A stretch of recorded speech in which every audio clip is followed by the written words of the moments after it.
Welcome, dwarves and elves, to episode 58 of Dion Rising. This right here is a Dungeons & Dragons 5th edition actual play campaign brought to you by the Knights of D20. Hi guys, good to see everyone. It's cold out there, let's get hot. Okay, I don't believe there's any announcements tonight, but shout out to Bobby for looking fresh as ever. So let's just jump right into it, and we thank you all for joining us on this Martin Luther King Jr. Day. We believe in liberty and justice for all here. Happy Dolly Parton's birthday. I personally believe in providing children with books and a good education and good country music. And let's get into this thing as we embark on an epic adventure in the world of Dion, where heroes rise, dangers abound, and legends are born. Players, dice at the ready. Okay. Circle of Sanctuary, last time we played, you finally, after many episodes of combat, defeated the two members of Emperor Orin's High Council of the Uninvited after chasing them down to the city of Barak Forge in Morn, land of giants and gnomes. You rescued Seraphina from their grasp, though not before she was somehow physically changed. Her once perfect human skin now scaled in the same color as her little pseudo-dragon Glitterbell, and her eyes the same night sky blue with slitted pupils. Though not all seems that troubling, as she utilized a handful of pretty powerful new spells in battle, and she showed a remarkable talent for staying up against hits that otherwise probably would have taken her down before.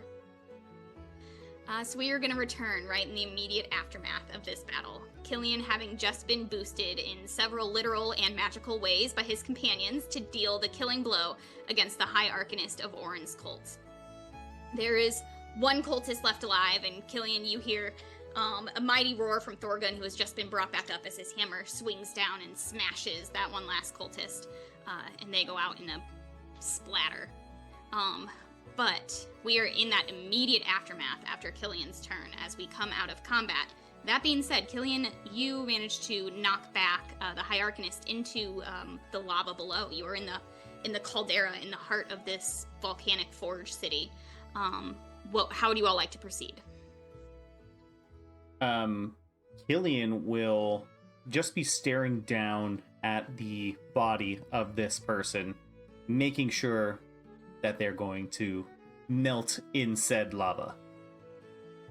He's also very exhausted from the magic that Eidos placed upon him that boosted all of his abilities, so he's a little bit exhausted and drained at the top of this large statue.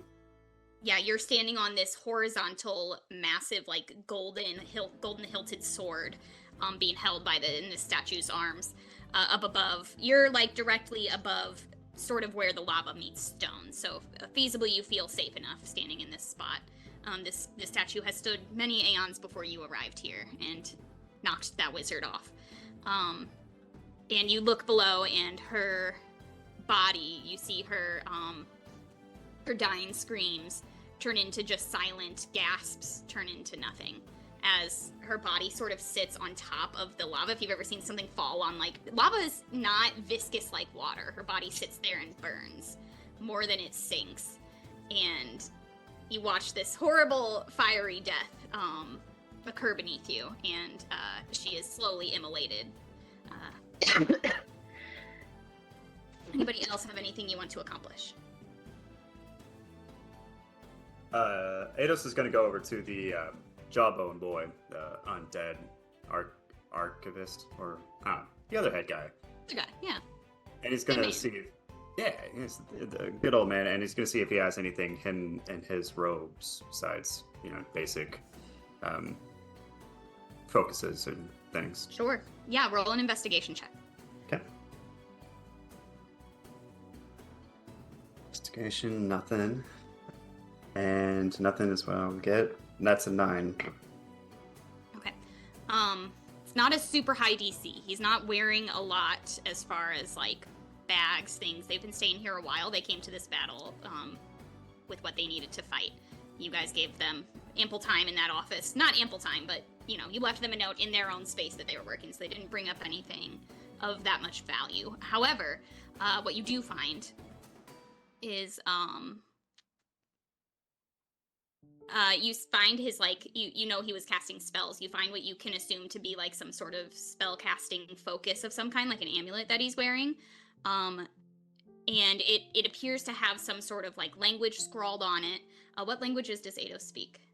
I believe he speaks Draconic, Elvish, and Sylvan. Okay. Yeah, it's like, you can feel, like, your sorceress hand holding it, like, you can feel it's thrumming with magical energy.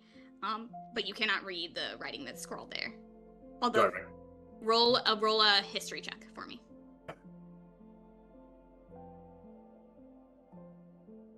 21. 21. It looks like Infernal, the language of the hells, the devils. Killian speaks that, right? Yeah. Yeah, nice. Okay, I'm gonna pocket that for sure. Okay. Otherwise, not much on him. And he smells like he's been dead a long time. Like, more than just in this moment. Like, this was feasibly a walking sentient body that had been suspended in time somehow. Eidos holds a perfumed handkerchief to his face. Yeah. Okay, anybody else need to do anything in this moment? You see Thorgun is checking on Irbessa, and Irbessa is kind of like rushing away from him over to check on the other gnomes who were all at different points downed in this battle. I think Bula is just, she looks real haggard, and she's just like bent double, trying to catch her breath, and just, whoo, yeah, I need a sandwich, and I need probably some bacon and biscuits. I mean, I'm not feeling great, you guys. Roll a wisdom check. Just a straight wisdom. Marway immediately is going to start running to help Bula. Oh shoot, 5. Wisdom is not on her mind right now. You are so used to not having the bag of snacks on you, and before that, not being somewhere where you can eat the snacks out of the bag in the Undying Wood, that you forget that you have your entire bag of holding back on your person, full of all your snacks. Right. She can't even think about it. All she can think about is that she doesn't feel great, and she needs a big breakfast. Yeah, for sure. I'm gonna cast a 3rd level Cure Wound on Bula when he gets there, and give her 24 points of health. You lots of 2s. You see Benji also looks around at the group. Is Benji still up? I think Benji's still up. You guys brought him back, right? That was such a battle. Yeah. Yeah. Benji is also, he like watches you do that. He looks around at the rest of the party. How do the rest of you look? As Benji sort of takes stock of what you guys look like. Terrible.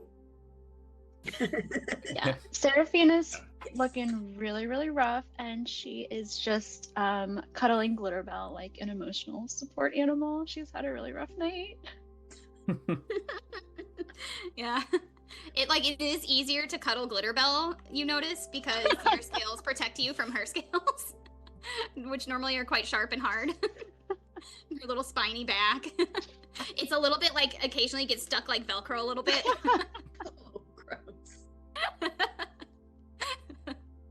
Seraphina's trying not to think about it. She's trouble processing everything. Okay, Benji is going to hit, he'll come over to Eidos first. Marway, how do you look? You look okay? Yeah. We're over half. Okay, he'll hit Eidos with a 1st level Cure Wound, or a 4th level Cure Wounds. That's better. So that's gonna be 45 healing for you. Next, he'll go over to Seraphina. Seraphina, have you taken hits? Yes, I have 1 HP. He's gonna do the same for you. He saved plenty of 4th level spell slots for this. 38 points of healing for you, Sarah. Yay! And then last but not least, Marway, he knows that you're not looking like the worst in the group, but you had Bula covered. He watches you and he puts a hand on your shoulder and hits you with the last 4th level Cure Wounds for 39 points. He didn't even cast magic, just the his blush hand. is intense. Yeah, he shouts over to Killian, Mr. Killian, you're a little bit far up there. Do you need to come down and get some of this? I got not quite such good stuff, but I got a few lower level spells left for you. Yeah, I guess I could use some. And Killian will jump off of the 50-foot statue, and he will use his Chain of Shattered Fate to use the bonus action Misty Step that it gives me. Yeah. It You zips could have over just right in written front on of him. Hearth. True. It's just flapping. Hearth is like doing like a celebratory like swirl through the room, just kind of gliding. I feel like Hearth is like catching the updraft of the lava and then going down beneath and then updraft and then down.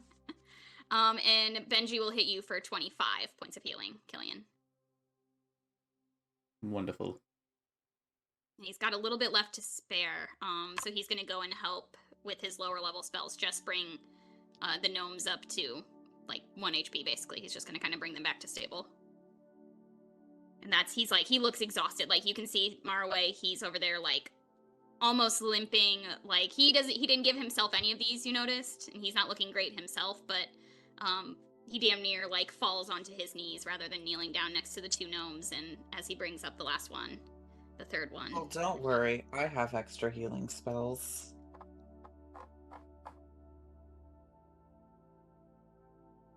Oh, wow. I wish Bula had got this one. I love the counting dance.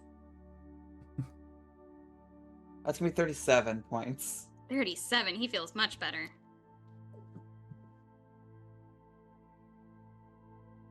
Cool. He takes a big deep breath. You can tell there were some like broken ribs from different spells firing at him and different hits he's taken. And you can see him finally like be able to take a whole deep, like not shaky breath. He goes, you all, I've seen y'all in action a time or two, but nothing like that. Is this par for the course when I travel with you all? Well, pretty much. Anything that gets thrown at us, we stamp it right out. I'm looking forward to whatever the next thing is, but maybe we go in with a little bit more firepower in our arsenal. Killian will pat Benji on the back as he's walking by him. Well, you held your own quite well. You turned into stars at some point? That was pretty cool. Oh, yeah, that's Wasn't it just... beautiful. You think I'm beautiful? Hadn't heard that one before in reaction, but... He, like, looks a little bashful, and he goes, yeah, no, that's just an old druid trick. Nomi taught me that one. She's not a druid, but, we were pretty, we were out there in the wild, and the stars, I don't know if you noticed, but the stars don't quite shine out here the way they do on my home continent, so... Yeah, I think that the stars are kind of where I get a lot of my, a lot of what I can do, I think, comes from what I think is out there. What's that, Marway? I just said that is very cool. I'm glad you think so. And it came in handy tonight. I haven't had to use it like that in a hot minute, but, yeah, that felt pretty good. I'm still got, like, you could see his hands are still shaking. He's like, I don't know if this is the adrenaline or exhaustion or what, but, and at this point you see, Thorgun and, really just Thorgun, as Irbessa is really, like, caring for, the 3 gnomes of her Latchkey Collective who are brought back up, and she's helping sort of, like, manually heal them a little bit, doing some, like, medicine checks and things on them. She's, like, actively, like, making a splint for one of their broken legs. Just out of like what is around the forge.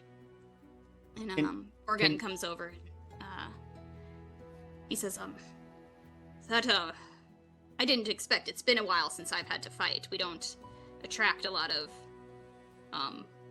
difficulty here. People take our reputation as reason to stay away, so it's been a minute since my metal was tested like that, and I feel I let you down in a way. He seemed sort of like bashful and ashamed at how easily he was downed and that he just couldn't land hits on these 2. Well, they were quite the powerful adversaries, Thorgan. Don't feel bad if your battle skills have, rusted a little bit. You've clearly been more adept in other things, like your smithing and running this fine city of yours. Heck, not to mention, you took some of the heat off of us, and that was greatly needed as well. You make a good big target. Fair enough. We've started working on this blueprint, and well, Urbessa says it was inspired by me, but she calls it a tank. She says can take a lot of hits and keep going. I'm interested to see what it looks like if it's inspired by me. But anyway, I find it really quite heartening knowing how powerful these two in particular were, and the smaller, and he holds up his hammer that like has like the smashed like bones and innards of the one he just crushed under. They knowing the kind of magic they had makes me feel less foolish for having not noticed them in my city for so long.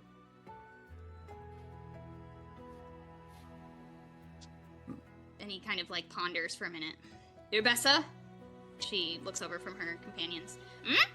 And he says, it is time we tell our people what has become of our city, and perhaps renegotiate a bit of a more stern security force to prevent something like this from happening. And at that, I think it's high time that we delve a bit deeper into where did you say you found these fools hiding? These rats in my city? He turns back to you guys. Well, we went. One of the lower workshops down the ore shaft. Urbessa says, yeah, we had to climb all the way down there, but... And she immediately like pulls out and unfolds this massive like layered blueprints and starts looking through it. You can see it's like a blueprint of the city Morn, or the city Barok. And she like kind of starts mapping out like, if we tunnel through here, it won't affect the structural integrity of this room. And like she starts like mapping out a way to like actually tunnel down into that part without having to crawl through the shaft that you guys followed her down. She's like, but it seemed to me from the time that we spent down there was plenty of space to be done if we wanted to expand out this part. And she like starts immediately making plans for how to utilize this space most efficiently. You can just see her brilliant little mind going to work on it. And Thorgan sort of sighs. He understands that the question he asked led her down 8 different paths already. And he turns back to you all and says, well, we will make sure that there's no more holes for these rats like these to hide in our city. And while it is not our way to enter in the conflict of others, we owe you a debt. I feel you all being who you are must have a collection of debts at your hands. I'd say we have a couple. At the very least. In any rate, what is your next task? We have ours. Reinforcing our city and preventing this kind of treachery again.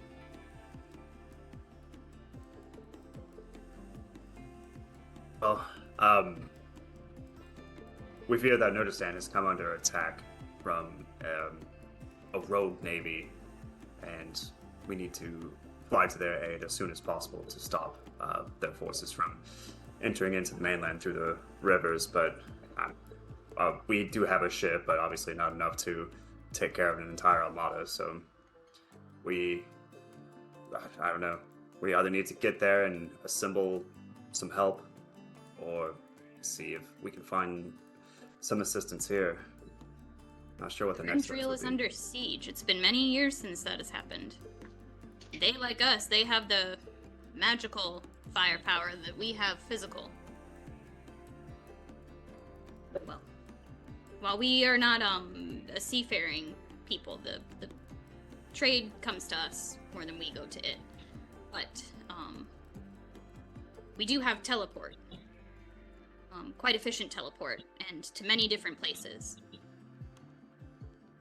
And if a fleet is what you need, you say, where is the attack coming from specifically? What sort of siege is it? Is it a land siege, an ocean siege? Oh, an ocean siege. Like I said, is a rogue navy. So Rendriel won't be able to get out their own navy, the Triune Force. But what we could do is call for aid from others to meet us here, and you may sail across the bay with a fleet of your own. Perhaps even pincer and sail in and attack them from the back with a fleet, while a land force is teleported from here into the inland Erendril proper. Oh my, yeah. I think that would more than cover it. It's better than what we had planned. You guys can see he, like, although he's not like necessarily a warrior himself very clearly from that battle, while he's a giant, he's been a leader in this city, but you can see he's military minded. He can think and plan and strategize quite well here, and he's only has to hear that Erendril is under siege for him to know like the layout of the land and what kind of questions to ask and how best to effectively like utilize troops. So in this moment you think, oh, we have a pretty good ally in this, knowing what we need to face.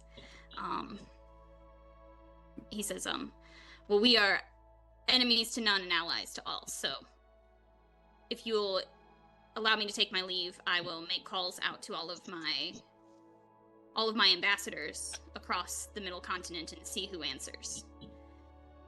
Are there any messages I should send on your all behalf? Do you have allies outside of this city or Erendril?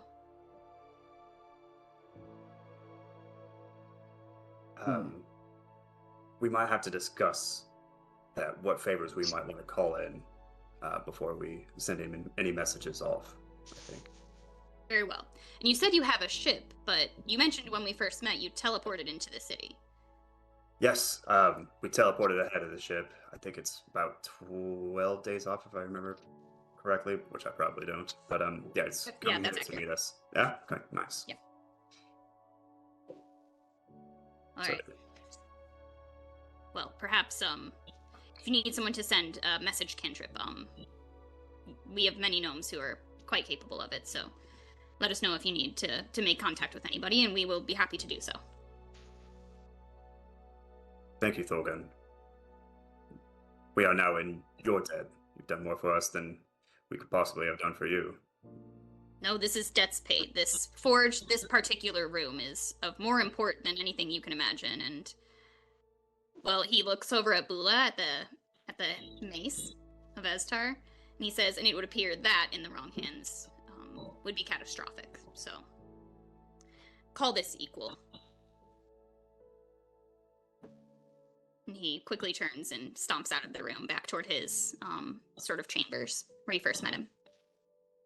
And Urbessa is still like the Latchkey Collective members that are here are sort of coming to. She sends one of them out. She sends Hera out to go get the other two. As she's sort of like already in planning mode, trying to figure out where to reinforce different parts of security around the Great Forge and around the city in general. So she's well on her way to she's in architecture mode at this point. Can Killian go to some of the downed gnomes that Erebus was taking care of and just put a little bit of lay on hands healing on them? Oh yeah, for sure. Yeah, they're both sort of like holding broken ribs and like coughing up blood a little bit. They took some bad hits and they're not very sturdy, but they're trying to help Urbessa, but you can tell they're just like only able to like halfway pay attention because they're so exhausted. But they both like take a big breath after you lay on hands for each of them. How much do you give them both? I'll just use the remaining 10 that I have. I'll split 5 between each of them. Yeah, that helps them get back to focus and sort of start taking care of themselves, and also be able to help Urbessa like bounce ideas around. It seems that this is like what they do as these 5 gnomes and Urbessa. They'll have almost like their own language. And in fact, they switch between common and gnomish and like giant in language as they speak very quickly, as they plan. But they both turn and thank you. While Erebessa is talking and communicating, Killian will try and grab her attention really quickly. Erebessa, do you happen to have a place that we'd be able to maybe rest a little bit? It's been quite the taxing day. Yes, of course.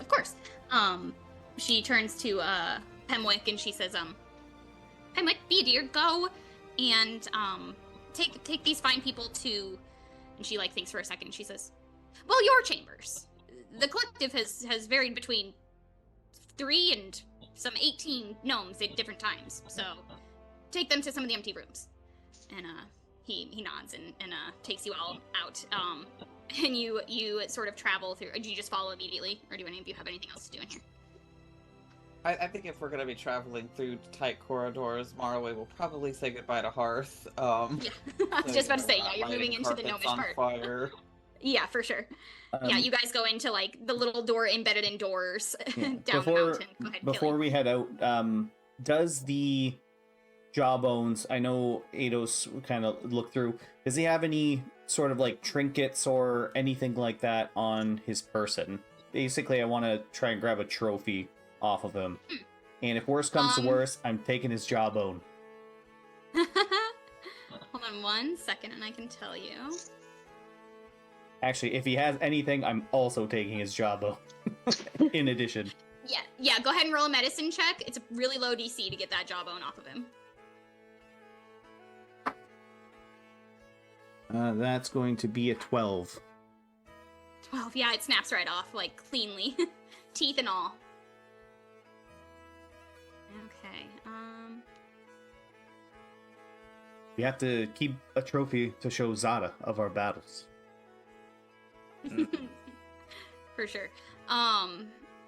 You see that he has like underneath his cloak, but pinned to his tunic is like a little like brass UUU emblem. Okay, I'll take that as well.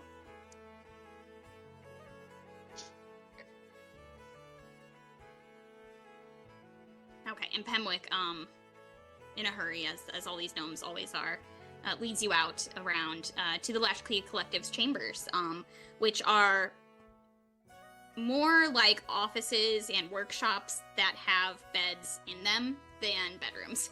It's basically like even the beds themselves are little gnomish like workbenches that just have like a feather mattress thrown on top haphazardly after the workbench like wasn't working for them anymore. They upgraded. But like between all of these extra rooms that they have in their workshops and like beds that they have, you can like push together different little like gnomish beds to make essentially like cots and beds that are human sized, person sized, as opposed to gnome sized. And they give you each have your own chamber if you wish. Small, cozy, cramped. Bula's like having to like duck, even standing up. Oh, you're muted. I can't hear you, Robin. I see you talking. Bula pushes like 6 of them together, and she's still looking at it like, I don't know about this. Yeah, but yeah, you guys are all given rooms. At this point, it's probably like early evening. So if you require a long rest, you're welcome to do so. You guys can like turn in for the night if you have nothing else to accomplish. So before we do though, Idris is going to walk over to Killian and flip him the the spell casting focus and say, "What do you make of this? I believe it's an infernal." Sure, let me take a look. Where did you get this? Cut off our friend Jawbone. Okay, let's take a look and see. And Killian will read it. This appears to be both a warlock's tact and focus. And while the contract is not fully written out on this amulet, it is a summarized version of it, essentially, of the pact itself. It would appear that Jawbone was essentially somehow like a warlock, was being like supported and fed power from a devil. You see the name Vraxorus.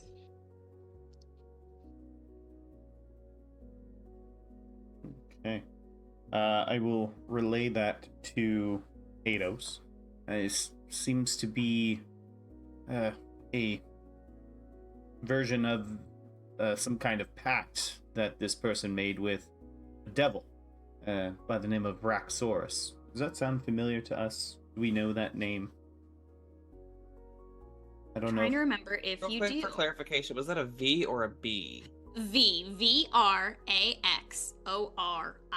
I will put it in your Twitch or your Discord chat. Control F. Oh. In fact, it does come up in my notes. Nice. No history check needed. Solvok. Do we know who Solvok is? The Lord of the Solvok Sticks is the Inferno. devil that we currently have an allegiance with. We're the generals of his army.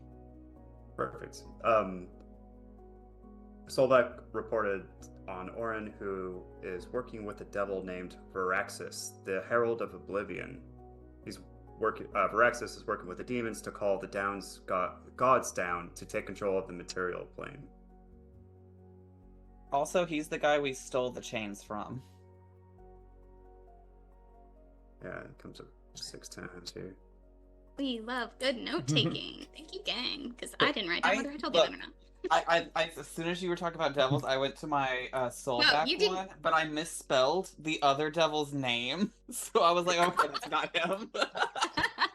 So Do you have a devil tab? the devil tab. No, I was have gonna an say, you don't even have NPCs, Control F. that's Your my lore handwriting. tab.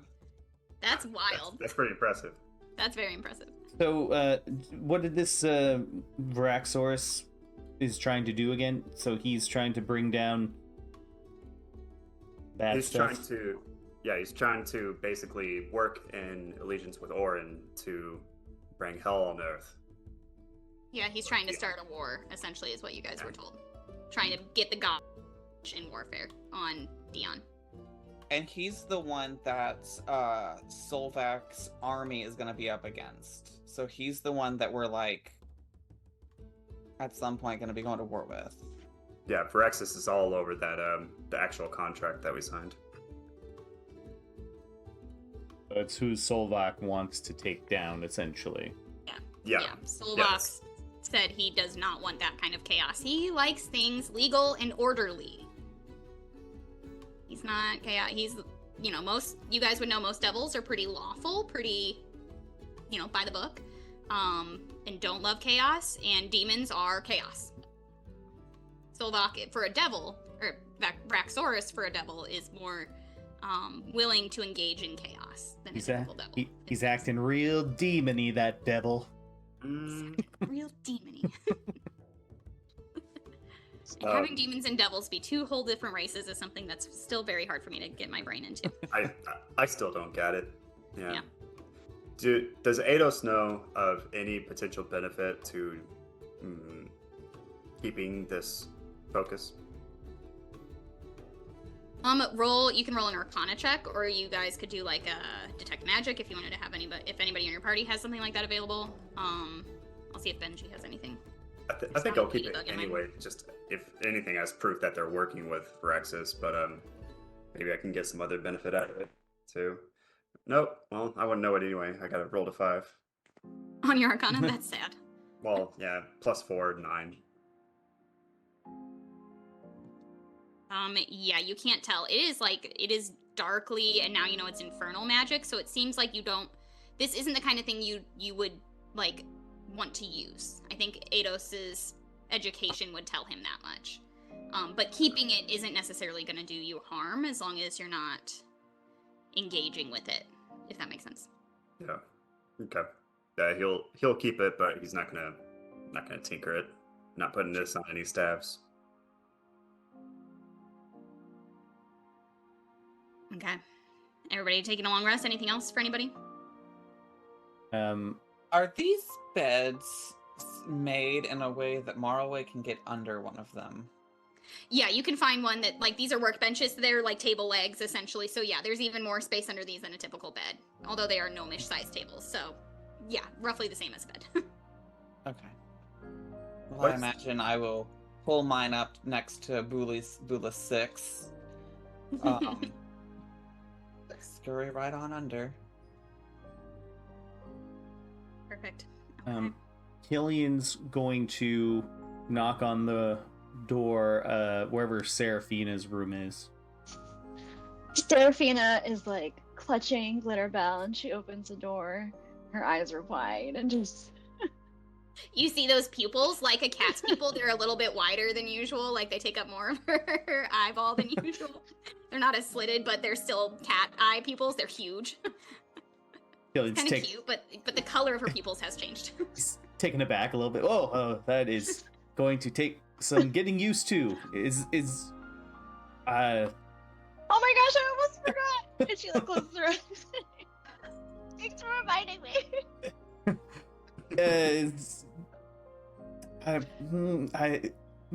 Is this permanent look you're going for now? You think I'm trying to go for this look? I don't know. Do you think this is permanent? I don't I know. was gonna try to sleep it off. Well, I hope it goes away, I guess. I don't. But thanks. I mean, you look so much like Glitterbell now. I meant as a compliment. That was a compliment. Okay, I wasn't sure. I'm just having a really rough night. I just want to go to sleep. Oh, okay. I'll save questions for tomorrow. It has been a bit of a long day for you. You look great, and then I'll run. Good night. And then You look great, and then skateboards away. yeah, Seraphina's just gonna like cuddle Glitterbell and go to sleep without taking off her makeup for the first time. You Oh, have the like thought, and the thing that helps you fall asleep after this like traumatic day is that like maybe this scaly skin doesn't get acne. As you drift off, you dream of perfectly smooth scales. Okay, everybody go ahead and put in your long rest. Well deserved. Very well earned. Yay. I feel like you're all exhausted, but as you all awaken the next day, I think you all get a point of inspiration for Yay. the absolute bomb that was the last like 2 rounds of that combat. You guys killed it.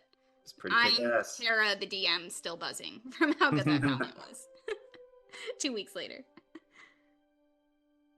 So I think as the exhaustion wears off and you guys wake up, somewhat well rested the next day, you all can sort of reflect on the fact that you survived that, and it's like a whole new rush of adrenaline that you were able to do that so well.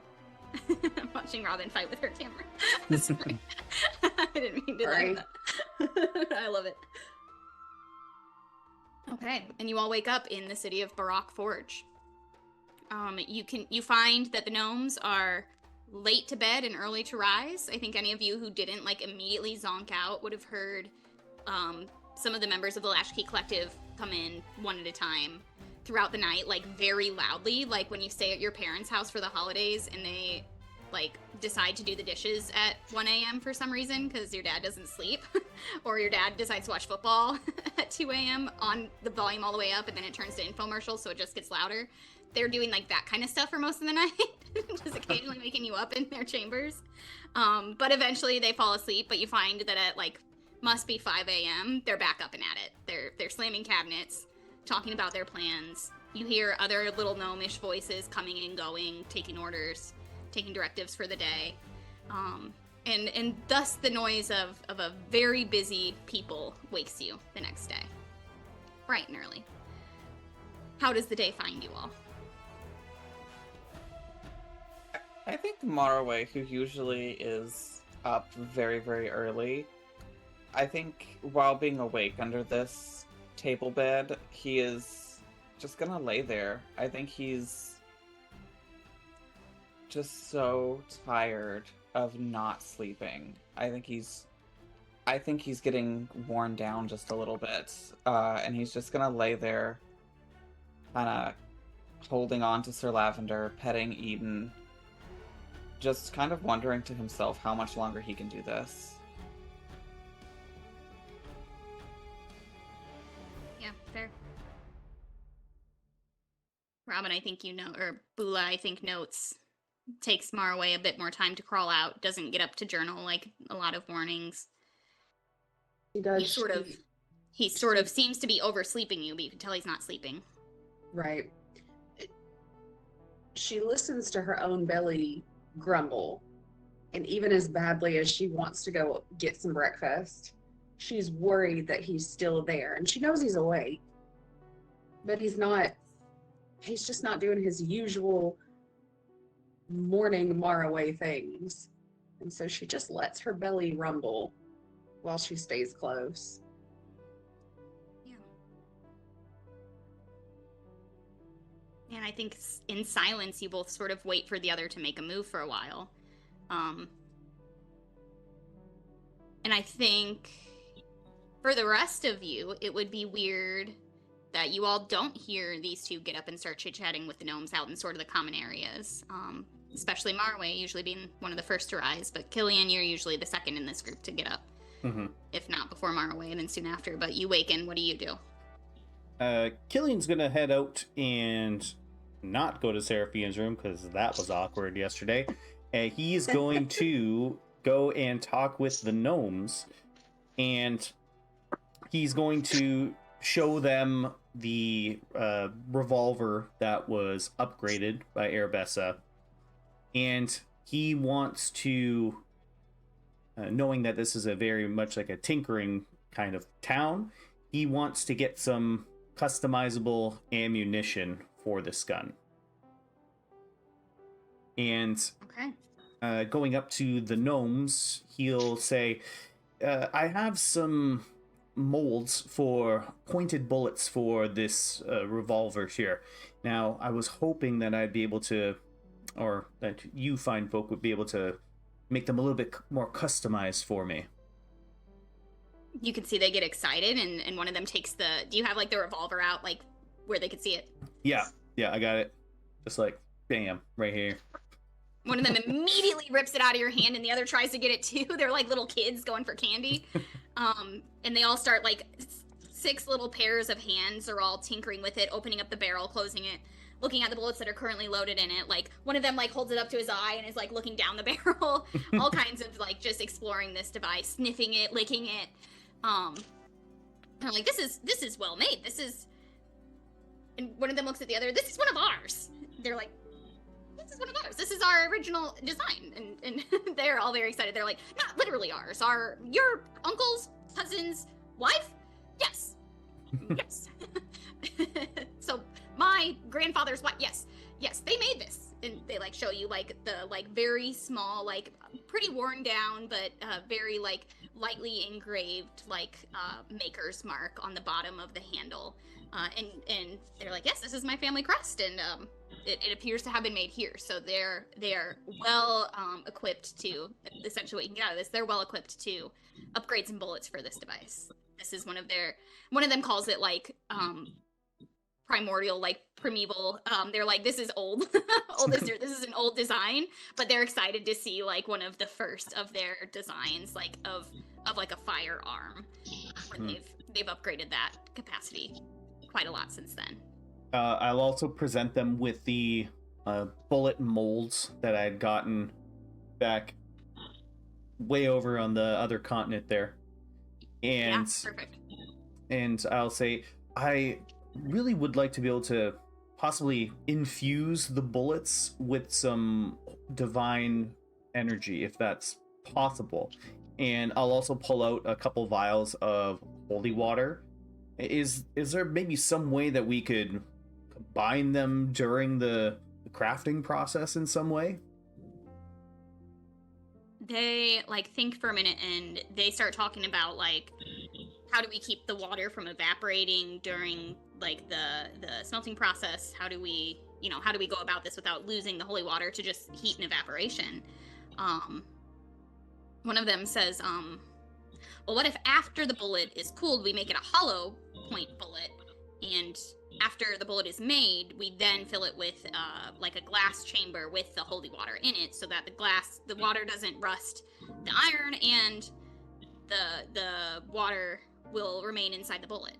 And they, like, sort of plan out this little device, and they essentially want to make you, it sounds like hollow tip bullets with the holy water inside the tip, so that the tip will explode and do some extra radiant damage, along with the piercing damage of the bullet. Oh, that sounds quite impressive, and I would only trust you, fine folk, the offspring of the creator of this weapon, to do something like that. Always fun to have a new challenge. We've been thinking 8 years into the future as opposed to 800 years in the past, so thank you for the opportunity, and we look forward to doing it. That being said, we are not exactly a holy people here. We have our gods of innovation and whatnot, but do you have a supply of holy water with you, or shall we source that ourselves? I happen to have. It would just take a few more days than if you have it available. I do have some vials of holy water available. I don't want to part with all of them, but I can give you maybe 4 vials. I have 5 on me. They say, we could make 8 bullets with the amount of holy water of these vials. Additionally, if you want extra that are just hollow and have a syringeable, so you could fill them later if you acquire more holy water. We can make you another handful of bullets, however really many you'd like, that are hollow tipped and able to be injected with your own holy water or what have you, really. What have you say? Oh, interesting. Yes, that would be fantastic. I already have some ideas for it. Well, they like, again, they're like excited about like the creativity of this question, and they say, well, if you had like a poison, then you could do additional poison damage. You could use something with a paralytic nature, perhaps. If you had something like basilisk venom, for instance, you could paralyze your target. And they're sort of going through different liquids. You could make well, no, that wouldn't make sense because you'd be shooting someone with a bullet and then healing them with the potion in the bullet. And one of them is like, but if the potion is a greater potion, and they're like going back and forth, you could essentially, like, they're trying to figure out what they would have to do to make the bullet not do as much damage as a healing potion put inside the bullet, so you can make healing bullets essentially. And they're like kind of listing off all these different liquids that they know of that you could put in there. They're like, you could maybe make an explosive bullet with an ember flame spell and an ember flame liquid inside, and that way the bullet explodes on impact. And they're giving you all these different things, and it really just seems that they can make these bullets with a small like glass chamber in there that you could then fill with the liquid of your choosing. You have a lot of options depending on what you can get your hands on. Yeah, I mean, that would be fantastic. And would it be possible to have you craft a mold of these bullets, so just in case I'm not able to come around these parts again, I can have it forged somewhere else if I'm in need of more ammunition? Certainly. You will need to find not only a very well-equipped metal worker to make the tip of the bullet small and fragile enough for it to explode on impact, but you'll also need a relatively skilled glass blower for the glass inlay. It's certainly easily done if you're in a large enough city. But yes, we will make the molds for both of these things and write down the schematics for these for you to take with you. But keeping in mind that it's more than your typical blacksmith's expertise. Oh, well, of course. So I only have the finest gnomes in Barak Forge here crafting these bullets for me, so I don't think I'll... Barak Forge gnome. I don't think I'll get this kind of quality anywhere else. They sort of like nod proudly, and they're like, if you'll give us your supplies now, we will get to work, and it'll take us. How long are you in town? Can we have a few days to get this done? I'm not entirely sure how long we will be here, but I'll give you the supplies nonetheless, and I'll come back to you with a estimated time that we might depart. Brilliant. Give us on the 3rd day, come see us, and we'll hopefully have everything ready for you. All right, very well. So I'll hand over 4 vials of holy water. Okay.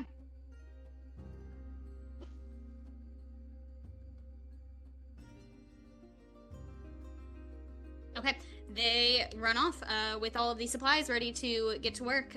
It seems that the collective like immediately like go, and you see them start to. It seems like they're the managers of a large workforce. So there's lots of other like not lesser gnomes, but gnomes that aren't in the collective coming and getting their supplies here, getting schematics and things from here. So they seem to like start handing off their orders from the night before from Irbessa on like beginning to delve down into those other rooms that you guys had been in the night before, and increasing some security measures, building more stone golems for security.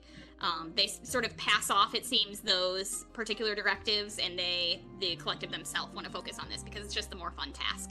They're like, this is why we are in the collective. This is the kind of thing we want to do. And it's what they're good at. So they, you see them sort of go to their workstations and focus in. Goggles on goggles, hold on to faces. Okay, who's next to wake? Seraphina or Eidos? Probably Eidos. I imagine I'm at least quicker to come out of my room than Seraphina is. Certainly. She has a lot more getting ready to do this morning. Yeah. We'll get there. I will make a cup of tea the way that she likes it, maybe a scone or something, and knock on her door. Say, Seraphina, would you like a morning cup of tea, or would you like me to let it be? You can leave it outside. Thanks. She does You're not answer the welcome. door. Let me know if you need anything. I'm gonna head into town. You look great. And Eidos leaves. But yeah, I want to find an item shop. I'll ask one of the gnomes for directions to just a general store where I could find a potion of healing. Sure. Yeah, I think the Latchkey Collective is like locked in, so I don't think as you come out, they're already working on Killian's bullets. So I feel like you're like immediately know like, don't bother them. They look like they would bite me if I asked them a question right now. So you find one of the others who are sort of like going through a drawer for schematics and things. You go over to them and ask them what kind of store you could go to. They say, they like look at you a little bit confused at who you are, and then they sort of like shake out of it. They've obviously heard about what happened the day before by now.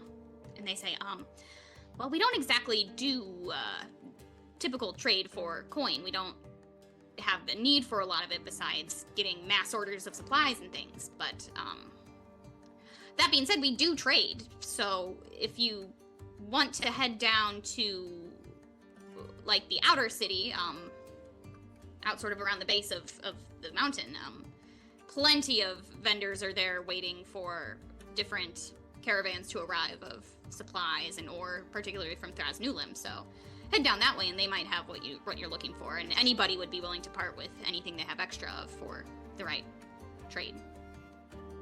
So essentially you can head into the city, which is in itself a marketplace.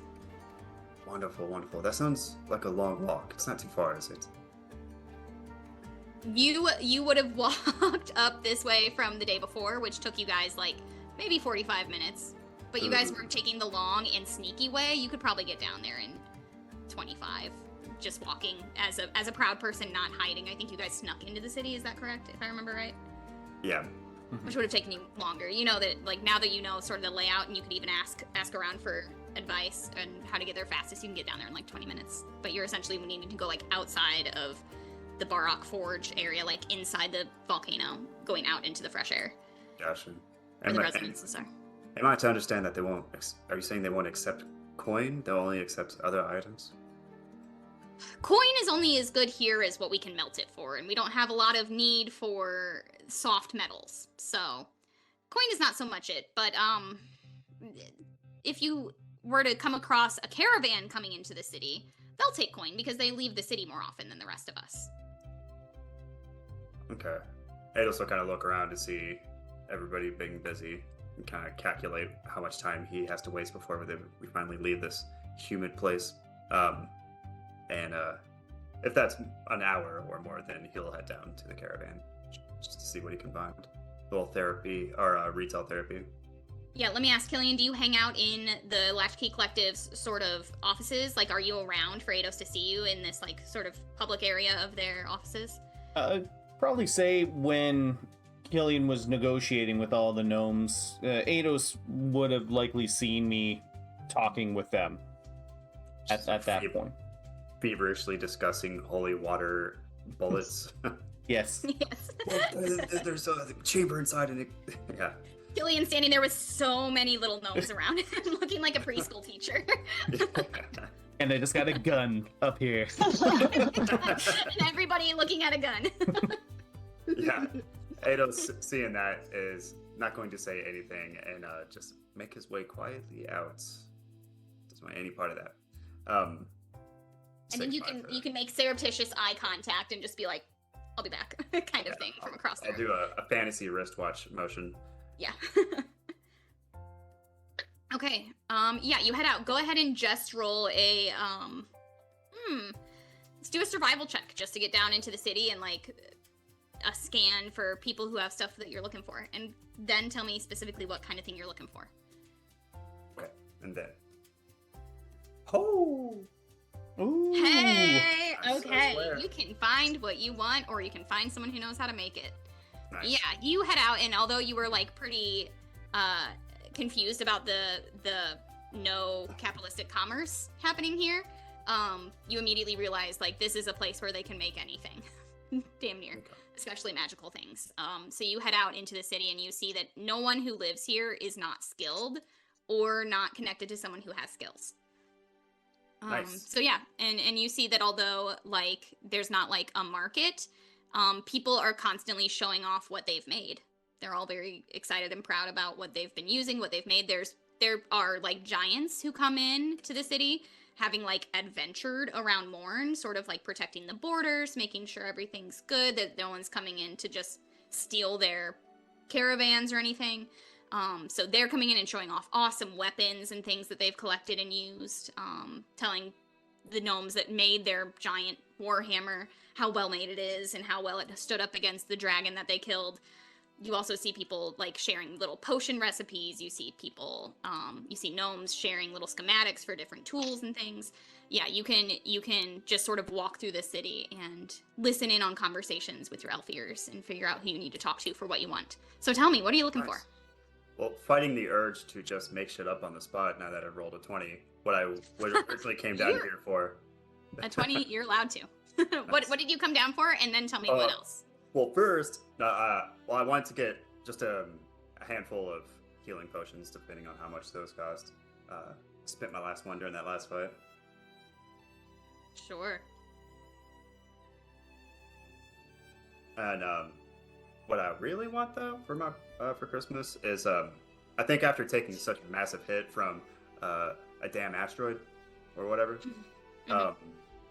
Ados is feeling a little vulnerable, and he's looking around for the lightest armor that he can find, just like kind of fingers crossed, hoping that he can locate something that he can wear.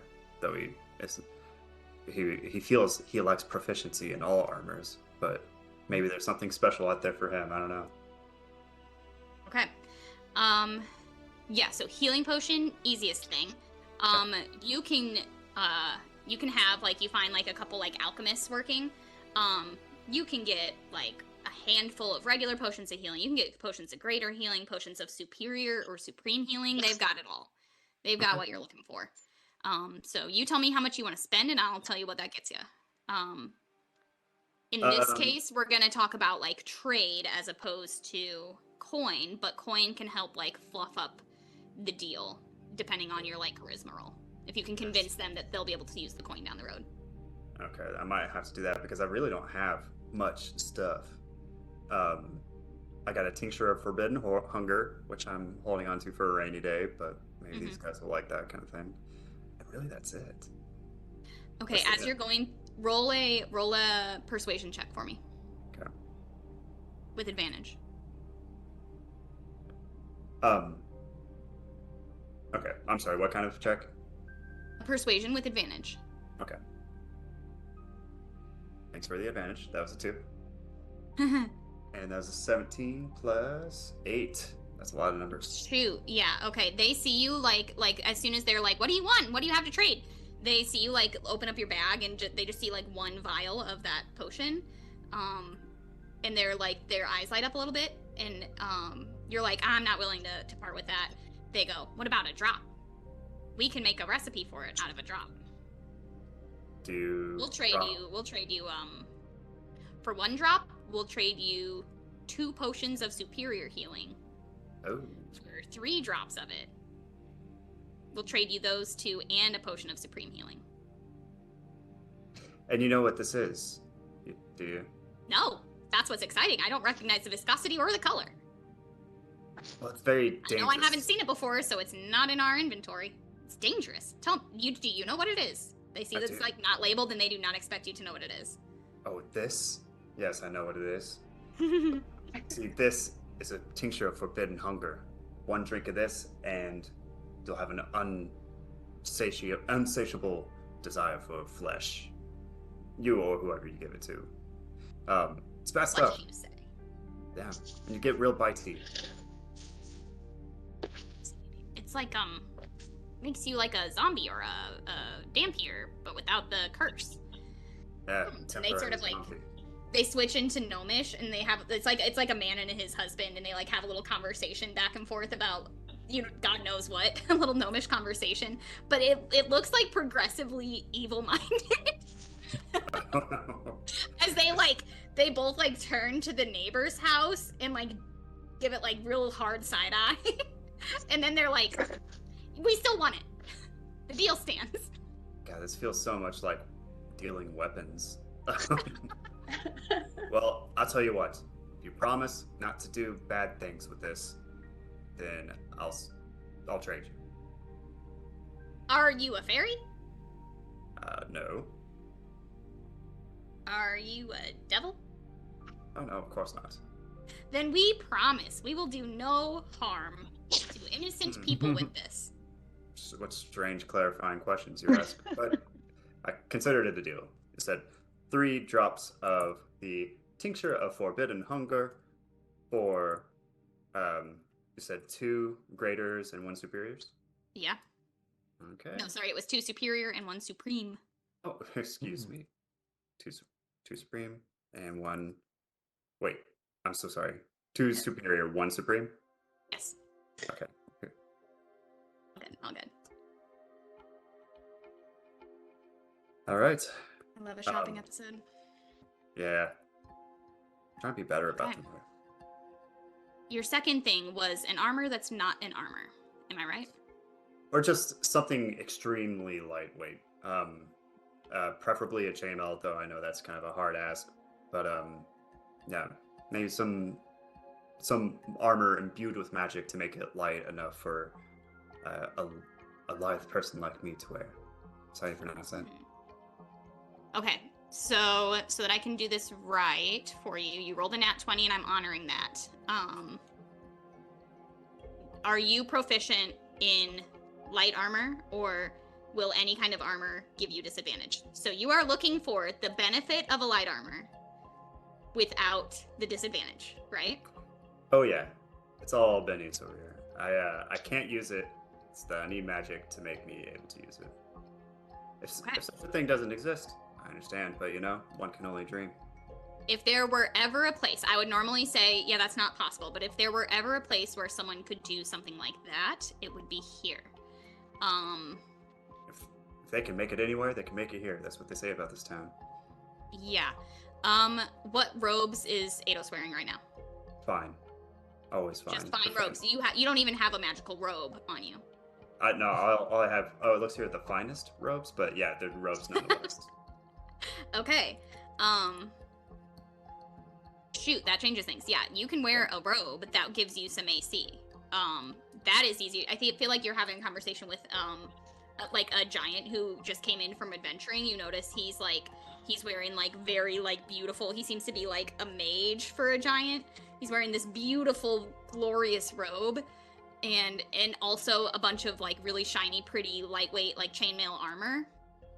And you're like, where'd you get that outfit? And he's like telling you, and he's like talking to you, and you're just trying to figure out like what armor made his armor, because you're like, I want to go to the person who made that, because at least it's going to be pretty if I have to wear armor.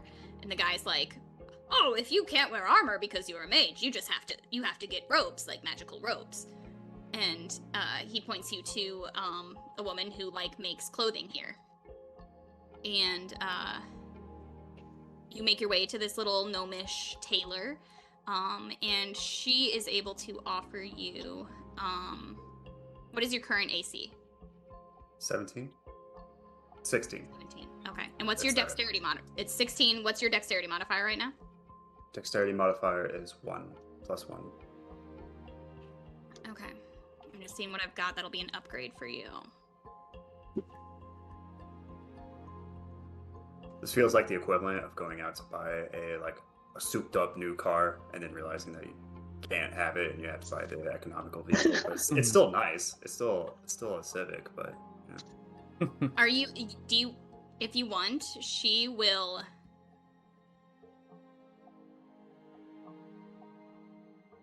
she could direct you to an enchanter who can make a set of mithril armor oh no. that allows you to not have disadvantage on that stealth. Wow, how much just It's gonna cost you. Oh, is So it? you can take a robe for a little bit less, or you can take a robe weight mithril armor for a chunk of money plus some kind of good trade. Oh, And nice. you could ask your friends for what they could trade if you want some backup.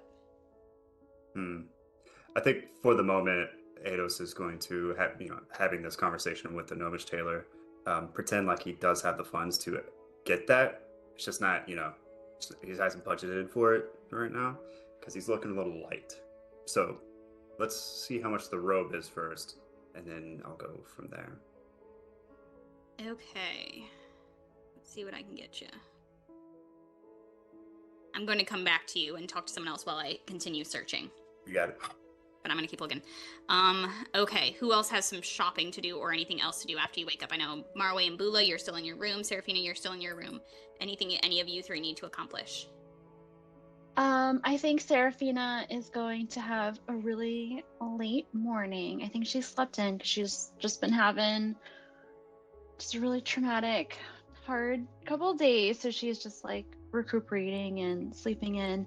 I think the first thing she does when she wakes up is check to see if her scales are still there. And she tries to like tug at them to see if maybe they're sloughing off. She'll spend the morning kind of putting on her disguise self and taking it off, but kind of like remembering the words that she heard while she was out. She decides to leave her disguise self off, and to make herself feel better, she's going to grab Glitterbell, and she will also go shopping. She doesn't know what she wants. She just needs like a dopamine hit. She's just gonna Shopping therapy. yeah, Retail therapy. I love it. she doesn't need anything or can't even think of anything that she wants, but she's just gonna run out and look at stuff. Okay. Yeah, I think Killian, Seraphina, do you like wear a hood, or are you just like, I'm wearing all my normal clothes, I look the same as ever, hair done, makeup on, scales? Or No, are you hiding has- your face? She has heavy hood on. she's hiding. Killian, roll a perception check. As you're just like watching the gnomes work, hanging out with them, All right, that's talking about guns. only going to be a 14. 14. You see like a hooded, cloaked figure come from the hallway that all your rooms are in, and you know the cloak for sure. You're Like a pink "That's- cloak. Seraphina only wears like a pink, like silk-lined coat. That's Got a like giant. beautiful embroidery on the bottom. It's also Glitterbell just running behind her, probably. Like under the back of the cloak, but her whole butt sticking out. Like cloak with the tail, like underneath. For sure. And you have to wonder, like, did Seraphina also grow a tail? Or is that Glitterbell? Seraphina rushes through the room and out the door. Okay. Yeah, Seraphina, you have significantly less information than Eidos did about going and finding the markets. But you're a woman on a mission, so go ahead and roll a survival check to find your way through the city and Okay. locate things to buy. Also, okay, let me see. 16. 16. Okay, it takes you a bit longer. I feel like you have to stop and ask a few people for directions along the way, but you do make your way like out to sort of the residential area or the places where more trade would be happening, a lot like what Eidos heard.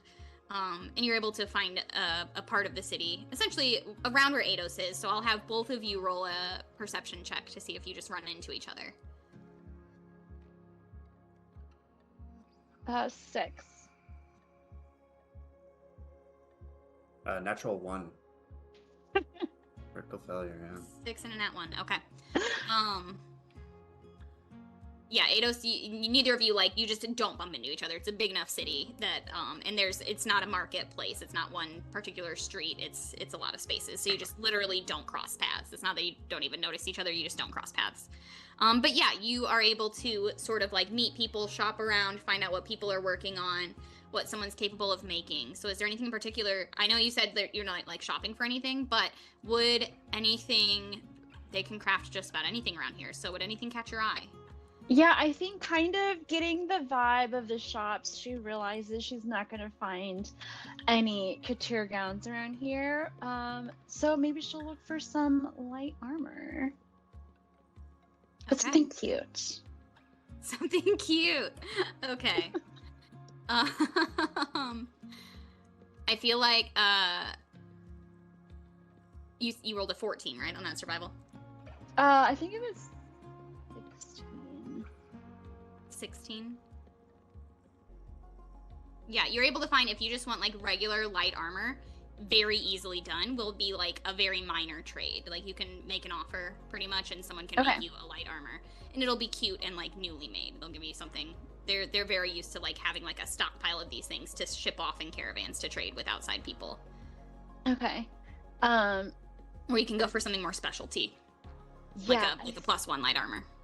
Yeah, I think Seraphina will see what else she can find. If she can find something a little nicer. She doesn't wear off the rack, only custom only.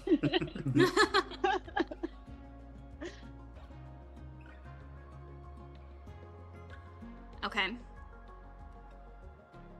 I'm going to homebrew something because I think it's funny. So it won't be today necessarily, but you find a shop that does all like studded leather armors, essentially light armors. Or you find like a craftsperson who's making armors, light armors. And the ones that are the most beautiful and that come in the most colors, like you said you wanted something pretty, are dragon leather armors. They are quite literally made from like the softest part of dragons. Like they're not dragon scale armors, they're made of the dragon leather, like the bases of their feet, the softest parts of their bellies. Yeah, so it's quite rare, but you can. And so not only are those like a +1 leather, like studded leather armor, but they'll also, depending on the color you pick, give you a little bit of a boost against certain like elements. Ooh, okay. Seeing these, Seraphina just takes a deep breath, realizing reminded that she has changed in appearance and she has scales now, seeing this dragon armor. But she will pick one. Can she choose her color now? Yeah, absolutely. Ooh. Yeah, and do you want to think about what elements you want to do, or do you just want to pick based on aesthetic? I'm just on aesthetic, whichever is the cutest. Okay. Okay, you've got so many options. Let's see. I think she wants something that's gonna match her new scales because she needs something to feel better about. Okay, and you find that to be like thank goodness of all the horror of what has happened to your skin. You find that because Glitterbell she's so iridescent. In some light she's blue, sometimes her tail looks pink and her head looks yellow. She sort of like gleams all these different like colors, like when you're staring too long at a light source and then you close your eyes and you see all the colors. Yeah. That's what Glitterbell looks like. So you find that anything can go. Ooh. Yeah, so you find that they have like a beautiful like black that sort of gleams copper. They've got like a green, and they've got sort of different shades of green. But it turns out the softest part of a dragon is typically a little bit lighter in color than their actual scale color. So it's like a nice like soft, like leafy, grassy green. You've got like a sky blue color, just like plain old silver and white, which glancing at Glitterbell, she just looks white typically, like light. So white would look good. And then they've got like pinks, like from a red dragon. So those are kind of your options that they've got going here. I feel like Serafina would usually pick a pink, but since she's turning a new leaf, she's trying to branch out. I think she'll try the green. Because I feel like that's not something she usually would pick.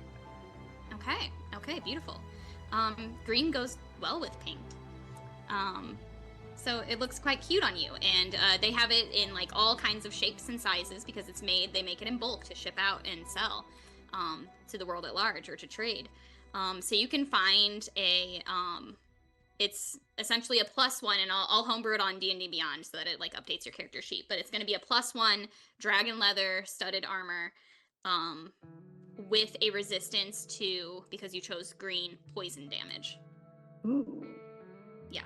And it's a breastplate, but it's made like, it's like very corseted. It has like, it has boning, and it's very pretty. It's very cute. It's even got like when you emboss leather, like with like a punch and burn it a little bit, it's got like beautiful like dragon scale like pattern embossed in it. Yeah, it's cute. Okay. Yeah, so you're gonna walk away with that. I'll make sure I homebrew that overnight tonight for you to add to your inventory before we get into any kind of combat. Yay. Okay. Moving back to Eidos real fast. I'm gonna do kind of the same for you. I'm going to homebrew you a robe. It will be essentially, for those 3 drops that you were willing to give, it's gonna be a +1 to your armor class. Okay. It's gonna be light like robes, and it's gonna be like when it's not a robe. It's not like gonna cover up your cloak. It's not like an outerwear. It's a clothing piece. It's like an underpiece or like a tunic almost. But it's almost like when someone like knits a like what's supposed to look like chainmail. It's almost like that, but it's like almost like a fine metallic thread that they were using. So it's like a knitted metallic fabric that this like tunic is made out of. So that's how it's fit. It's quite pretty, and it's quite like silvery and shiny in the light. And it is going to be a like +1 to your armor class essentially, but without adding weight for that Great. disadvantage. And you said this is part of the 3-drop trade? Yeah, I think so. Or was that something else? Oh no, that was the healing That's- percentage. You're right. Okay, you're Yeah. right. So just for the robe, what are you willing for that particular robe? What are you willing to offer them? Well, I have this, and he'll very, I don't know, reticently take the circlet of persuasion off his head, because it's all I have. Because I'm very bad at shopping, so I don't have anything. It's funny how that works out. Would this cover it? That'll more than cover it. You sure you just want a robe, dear? Well, I mean, I have these coins, but from what I understand, you don't find them as valuable as the rest of the world. Oh, we have coins. This circlet is worth more than one of my robes. Can I just give you a bunch of coins as well as the robe for the circlet? Oh, yeah, absolutely. She pulls out like from under her table, she like starts digging in essentially like a cardboard box, like a crate, just like a trash crate. And she's like, I know I have this somewhere. And she pulls out a massive bag of clattering something. She unties it and opens it up. She says, someone came through and traded me a few pieces of armor for this, and I haven't had anything to do with it in a while. It's a big old sack of gold and jewels. That would cover it, yes. Yeah, I'm already persuasive and handsome enough. I don't think I need this anymore. So I think I would do better with some protection and some money. One of my favorite things. Yeah, she like takes a look at it. You can see her like cast detect magic on it to like check its quality and make sure that it's actually what you say it is. And she's like, certainly that is a well-made circlet. Okay, well, that is something we can do something with, so please. And she just like shoves the bag of gold, like it almost like falls off the table. She could not care less about these golden jewels. They do not make any sense. She's like, I already pulled out the jewels that are not cut because those are the most useful in alchemy, but yep, then go for it. And she hands you this big old sack of it's gonna be like 3,500 gold. And What is it? 3,500 gold. Oh, I thought you said 30,000. I was like, I gotta find another one of these circlets. All right. 3,500 gold. Mm-hmm. Okay, cool. That's not too bad. And you can estimate it's probably going to be about another like 200 gold worth of random cut gems. Okay. That's a lot better than 46, which is what I had. Yeah, that's a chunk of change. Oh yeah. You guys did a big battle last time. You're reaping the benefits of this moment. Okay, and just like Seraphina, I will homebrew you this robe she's gonna make. You add to your inventory. She says she like asked you to come back. You're getting this custom made, so she says come back and pick it up tomorrow. Thank you very much. Happy to do business. And let's hop back to the last to rise. I feel like Bula and Maraway are just in a standoff. Who's gonna get out of bed first? Trying to be polite to each other. The longer they lay there, the louder her stomach gets. At this point, it's just like quiet in the room, and all of a sudden it's like... and she waits till it quiets down. She just goes, sorry. Hey, you alright? I don't think you get an answer. Well, that's gonna freak her out. So she's immediately gonna like crawl to the edge of the bed and like stick her head under there, like, hey. You see Bula's curls upside down. I think he's just kind of laying there very lethargic. Very not able to hide how tired he is at this moment. Hey, I know that you might not want to really get up, and that's okay. But don't you think maybe eating something will make you feel a little bit better? Give you a little strength back? You don't have to get up. I can go get us something. Oh, it's probably for the best that we get up. I don't want the others worrying about me. Kind of like he's gonna slowly start a little crawl out from under the bed. And she's like watching him as he crawls out to like make sure that Sir Lavender is still in his arms and that, you know, he's not missing that form of protection. And she just kind of looks at him. She's, do you want to talk about it?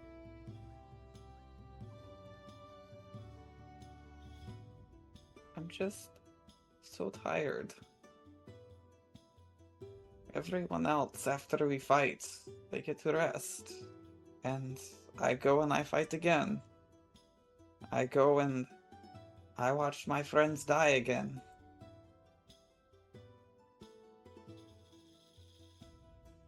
I'm just tired. Well, I can't even imagine. You're right.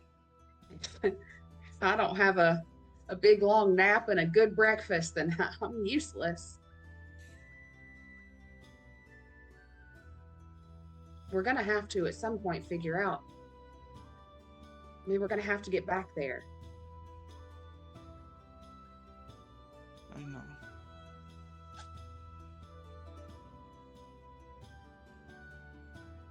I know it's not what you want to hear, and I know you don't really want to face it, and you're scared, but look at how much you've grown. Look at how much all your friends that you bring back, how much they've grown. You're not the same person you were when you lost last time. I didn't even fight last time. Everyone just hurried me away and threw me through a portal, and I sat by and did nothing. And see, you're already thinking about what you can do. So, I mean, even that's changed.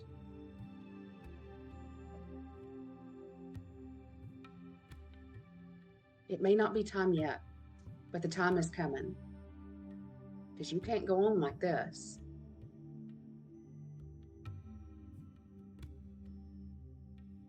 Let's go get some breakfast.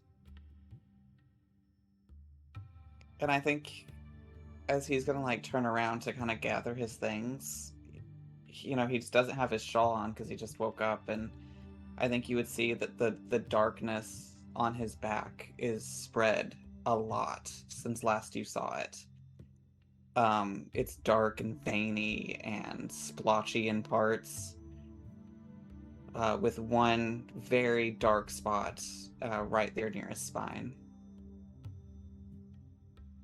She kind of gasps and like covers it up with a cough. But she notes it. And she knows that something has got to be done sooner rather than later.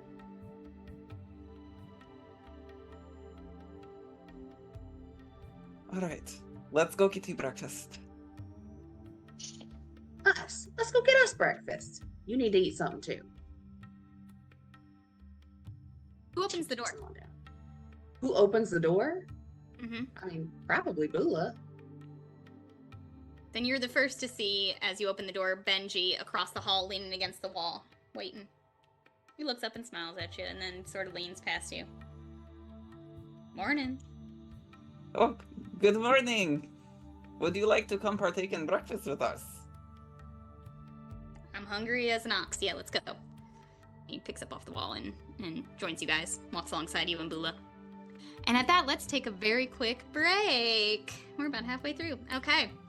It's like 9:40-ish right now. Let's come back. We'll be back at about 9:55. Give us 15 minutes. We'll be back. Come on back. Watch what kind of shenanigans these all get up to and how much more shopping they can possibly do. We'll be back in a minute.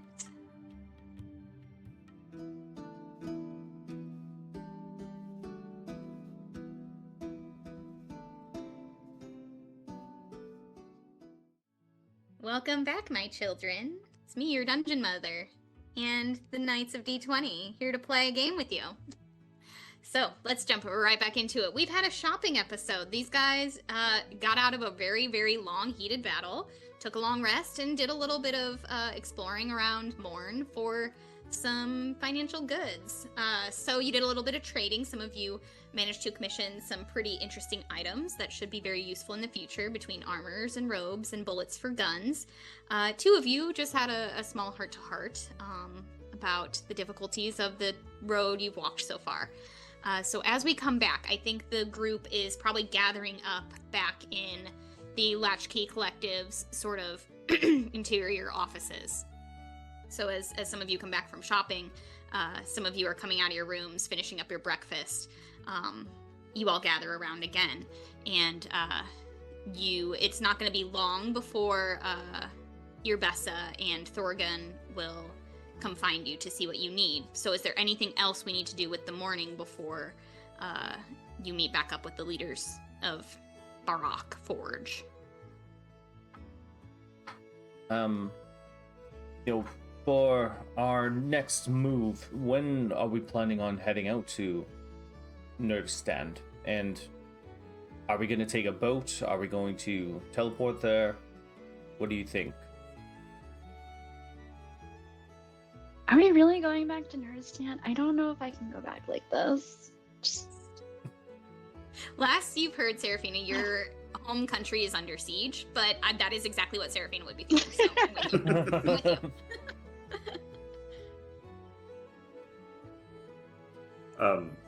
Is Killing asking the group? Yeah. Oh, okay. Well, I imagine we'll find out how we're going back once we hear back from Thorgun, and I guess the question is if he is if he is calling forth his naval friends, are we going to ride with them or teleport there? Because he also offered the use of his teleportation circle. I think if the Navy's taken off from here, maybe we catch a ride there. I'd rather have a nice big bodyguard. But if not, then maybe we teleport there and try to find some protection within. Well, you're almost guaranteed to have some kind of naval battle if we were to take off with the fleet of Barak, because they have that blockade that's blocking the entrances to Nurdistand, if I'm not mistaken. Yeah, and if they did send a fleet to aid Nurdistand, that would be a very, very good distraction if we went to slip within their ranks and try to take them out from the inside. Find, oh god, what's her name? The creepy doppelganger lady. Yeah. You know, She was her. was she like an admiral? An admiral? Yeah. Oh, yeah. That one. You talking the one you guys fought on the ships who got away? Mhm. Yeah. He was pretending to be Admiral Maynote, yeah. Mhm. Okay. Yeah. Appeared to be a shape changer. If we take her down, maybe we can do more damage to their forces than just simply entering a naval battle. And I suppose it would not be a bad idea to reach out to some of you and Seraphina's contacts in the city. Maybe there's more information about the proposed targets of these cultists. 'Cause what do we know about them? We know they're trying to unleash a Leviathan of some kind, but Yes. We know that they're trying to basically seek ingress into the continent through rivers to the north and south of Nurdistand. Apparently, the Leviathan is hidden somewhere further inland. And so the blockade is to keep people, I don't know, I guess, other boats from entering those rivers while they work their way upriver to some predetermined spot where the Leviathan is being held, from what little I understand. So, yeah, I mean, I guess the idea is to push them back from those rivers, back into the sea, and hopefully, eradicate them entirely. and if I'm not mistaken, there were also some types of seals that needed to be broken in order to unleash the Leviathan. I imagine that's their ultimate destination, is these seals that would unleash the Leviathan. I don't think we ever learned anything about where these seals exactly are, or what they are, or how they are going to destroy them. But we do know those are their targets. So wherever they're headed, that's where the seals are, I imagine. We also need to make sure that we know if just sailing into Nurdistand is going to cause a battle. We need to make sure that our boat doesn't go in that way. I mean, I would hate to catch Mr. the Severed unawares, get into a battle where he doesn't have us to help. Mr. the Severed. Mr. the Seven. I mean, because our boat, we Oh, worked yes. hard for that boat, and we need to make sure that it stays Sure, yeah. Well, boatable. yeah, gotta stay afloat, this boat. I believe it's... I think it's Captain the Severed. I don't want to be pedantic, but That's Captain that sent it to you. Yes. I forgot. We did hire him as our captain. I meant no disrespect. Captain the Severed. I believe Varmox is headed here, if I'm not mistaken. So- do I remember right? Did Eureka give you guys a sending stone to reach them with? I can't remember. I can double check. Yes, I think so, because she's still with him on the boat, isn't she? Mhm. Yeah, she stayed with him, and I think she sent you guys off with She the sending did. stone. Yes, she did. I don't know who has it, but the collective we has it. Yeah. So we can possibly have them. Well, You can check in with them essentially to Yeah. see if they have any updates. well, We either just need to make sure that they know what they're going into, and that they don't accidentally happen upon something that's just a little much. Do we want them to change course into Nurdistan or to continue coming here? well, and Kara, you can correct me if I'm wrong on this one, but it breaks out a map of the middle continent here. basically the ways to get up to Nurdistan, if I'm looking at the map here, it's kind of close to, like, if you're coming up from the south, is that like near like Nurok, kind of just to the left of Ozuled there? Is that like a Yeah. waterway? Yeah, so essentially, you know that most people, when going from the east continent to the middle continent, usually they take the stepstones, the skipstones, which are like up in the northeast, the sort of islands between the two continents. Typically, they'll go that way so that it's less like open ocean journey. So But kinda yes, like if they north. wanted to continue south, if they wanted to continue south rather than heading north around Lena Mirna, they would go south around like Suntapelli, Mhm. and they'd come in like the Bay of Ozuled. Nurok would be one place, like since there's a siege going on in the Bay of Ozuled, Nurok would be one of the probably safest landing points in that bay to come up from the south and go straight to Nurdistand by land. Because By Ozuled land. is where the mouth of one of the rivers is. Okay, and that's blockaded as well, right? There's a blockade there and in Nurdistan. At Ozuled and Nurdistand, yeah. They're being attacked on two fronts at two different river mouths. Yeah. Yeah. Another option for your ship to land, they could land in Lena Mirna and travel by land much further. They could land in Kibble, which is like a wetland, but they'd have to cross mountains to get to you and a bunch of swamp. So that's not like the easiest land to traverse. Or they can come via like the Strait of Lena Mirna to the north. They could come from the north and land in Barok or Nulwed, which is north of Nurdistand. Mm-hmm. Well, if Ozuled is blockaded, then that seems like a bad choice. Maybe, what's it, Kibble or that northern entryway would be the best bet if you're trying to have them go around the action. Well, our ship that we just had built for us might not be the most battle ready, ship, especially against a fleet that's currently there. So I don't want to put our ship in any kind of jeopardy.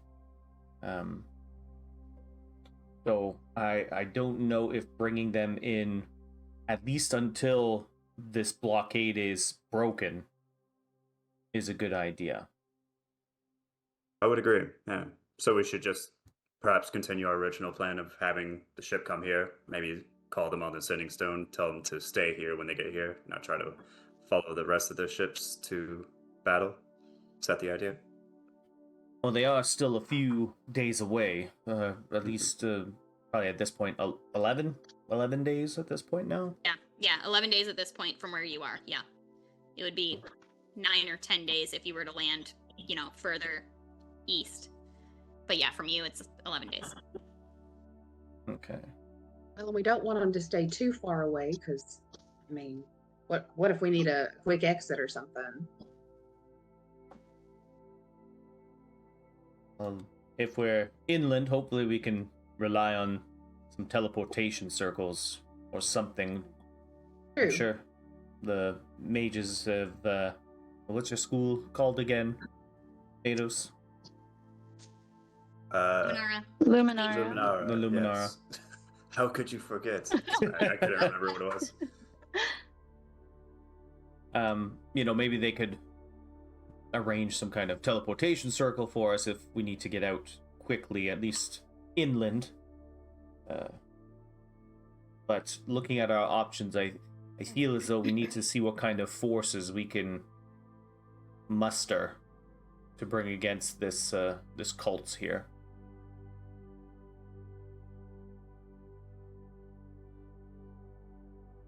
Okay, on that note, would you like to go speak to Thorgun and Urbessa and see who they can connect you with, or would you like to call your ship with your sending stone? who could also potentially make contact with any number of people before they get to you. With Yurika's magic. Probably not a bad idea just to reach out to the ship, talk to Captain the Severed, and see how they're Severed the Third, and proud member of the Severed family, and see how far they are, or maybe Yurika has some insights on this cult. Who's got that stone? I believe it's in Bula's bag. Bula. Huh? She Maybe like have looks the- in her bag, kind of digs through some stuff. She pulls it out, and there is absolutely a wedge of cheese just stuck to it. Oh, sorry. She hands it off. Eidos dodges it and since it guides it towards killing. Okay. Even with sending stones, you're just casting sending. So you've got, I believe, 25 words once. And then they can respond with 25 words once. So choose your words carefully. They can't be used again until the next day. Oh. All right. Don't mess it up, Killian. It's like, hello, Varmox the Severed the Third. How are you today?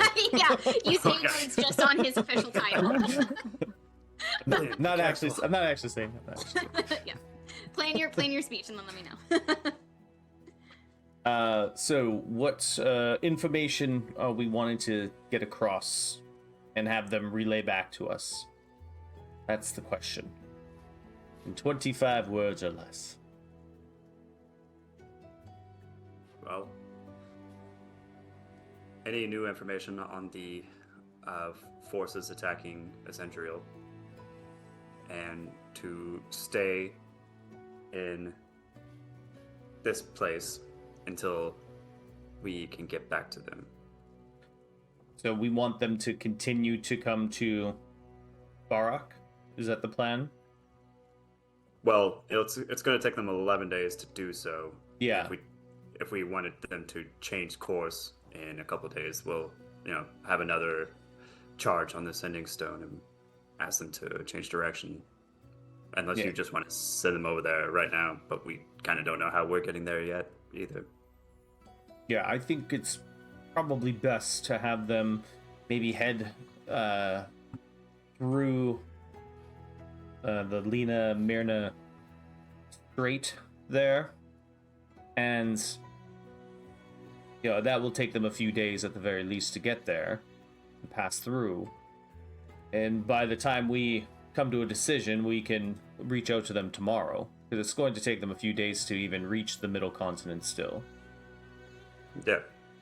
So we can have them continue heading towards Barak, and if we need them to divert to Nurdistan before they reach here, then we'll have a couple of days to do that, or to Plenty of notify them. Yeah.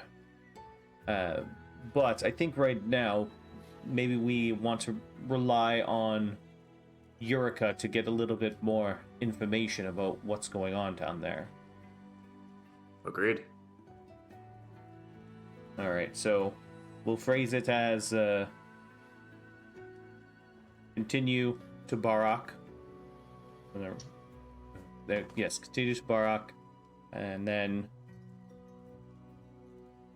Yurika, and you see. All right, someone help me phrase this, because we want to find information about. Oh, what's this cult called? It has a name, doesn't it? Double check. They know it. I don't think we've ever heard. Yeah, I don't think we know the name, but We it's like don't? the Rising Tide one. Oh, I'll yeah. do it. That'll Yeah. do it. Rising Tide. There it is. What it's called? That's like their secret password. that's all I know. Counts? That can be what you call them. All right, the Rising Tide. Right. Okay. The Rising Tide doesn't pull up, but that really sounds like it is the right one. Okay, well, we'll use that. So, Yurika, can you glean anything about the rising tide cult? How many more words do we have? I don't know. I lost count. You're at like 12, so you're doing pretty good. You're in good shape. Okay. We glean stuff about the rising tide cult. Like I want to phrase it so we get actions and we get information, location, all in 25 words. How do we do this? But you've got come to Barak. There's an action. Yep. What can you learn about the Rising Tide cult? That's good. Okay. I don't know how many. You still have enough words. You could essentially like phrase it basically the same in 5 or 6 words, like any update on the siege or something. Perfect. Any update on the siege? I'm glad I thought of that. That's Perfect. still only 15. Yeah. So you're well within your limit still. So we have If there's another anything 10 else you need words. to get across. Anything else we want to message the crew about? Seraphina will lean over. She'll say, "It's Seraphina. I have skills, and it's very upsetting. And All right, too many words. Shorten And it. it's very upsetting. And yeah, that's all the words. Oh. He just starts ranting. And the spell stops, and the stone stops glowing. She is like, Killian, the last words are Killian going, "No, stop, no." That's awesome. And it takes a moment for the sending stone to light back up as Yurika's response comes back in. And now I have to count. I made you guys do it. Now I have to do it. Okay. You hear will scry on rising tide. It's 5.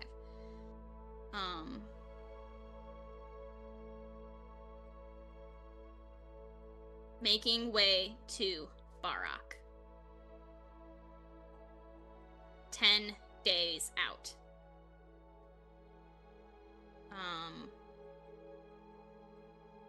Seraphina, that sounds really cool. Can't wait to see that. Will update soon. And that's the end of her message. Alright. Well, I suppose we'll find out You tomorrow. can tell it came in exactly in that order. You can tell how hard she was working not to say, fuck down. So I Like, her guess list of words. we'll find more information out tomorrow from Yurika. So I guess right now it might be best to see what Thorgan and Mbessa have for us. Okay.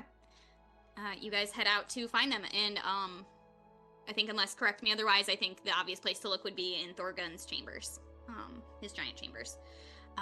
And there you also find Irbessa has pulled in a bunch of like gnome-sized furniture for herself and her collective to sort of keep working as she and Thorgun she's multitasking, working on enforcing better security in the forge, as well as helping Thorgun sort of like strategically plan how to help Erendriel as their neighbors and allies. And you see Thorgun is in full war room mode. He has cleared out anything in here that is not necessary. He has brought in a massive, giant-sized table map of the Middle Continent. It is literally carved as if it is the coast of the Middle Continent, including like separate tables that are the islands of Lena Myrna and the skipstones. He has obviously been like seeking out information about what forces are where. He has a couple gnomes are sitting there like mage crafting little figurines, little ships at ports, little docks that are just like minor illusions essentially to show which places have which forces. And they've been trying to, it seems like, collect numbers as far as how many ships this cult has at each of the 2 river mouths that they're sieging from.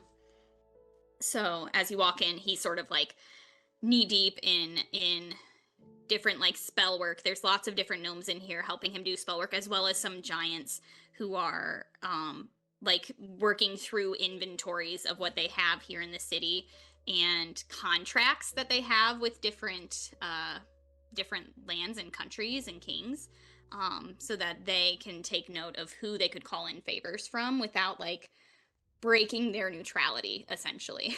So they are well on their way to trying to help you guys as well as they can, as well as their own interests, because they don't want to see anything bad happen to their trade partners, essentially.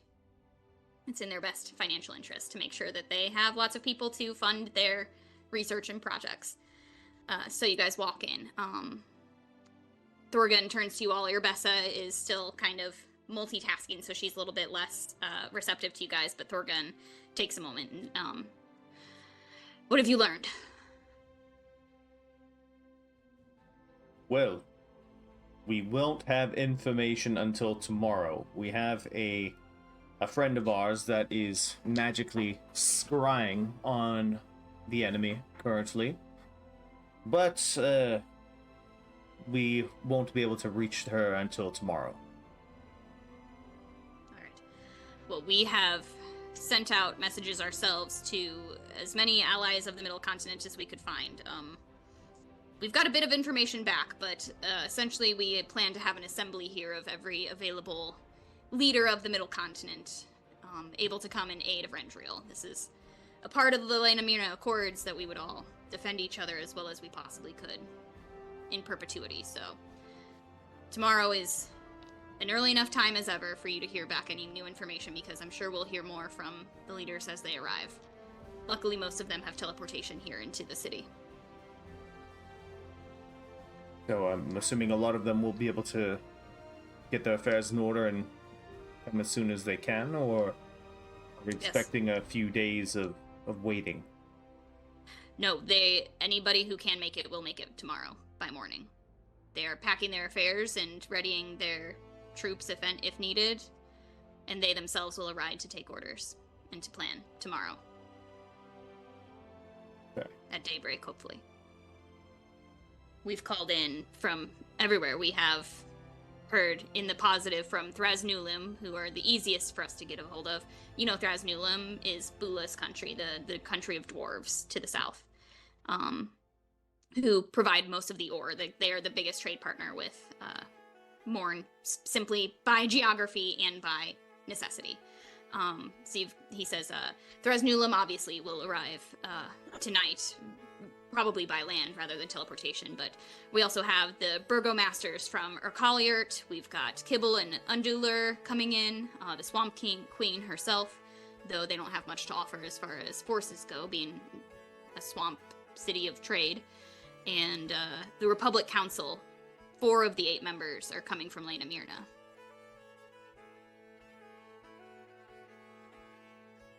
Well, quite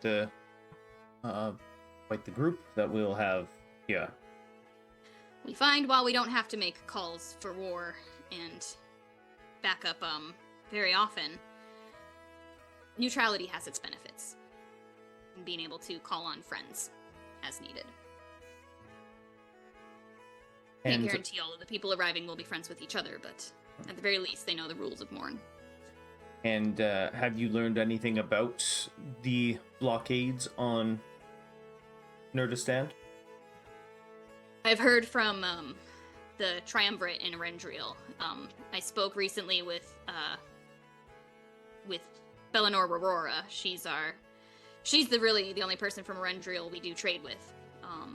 So I don't know if you've met her, but she and the rest of the Triumvirate, the rest of the Tri-Counselors, all are fighting in Ozuled, the capital to the south, while Nurdistand is being held by the Collegium, the mages, and the few lord and ladies of the main families there.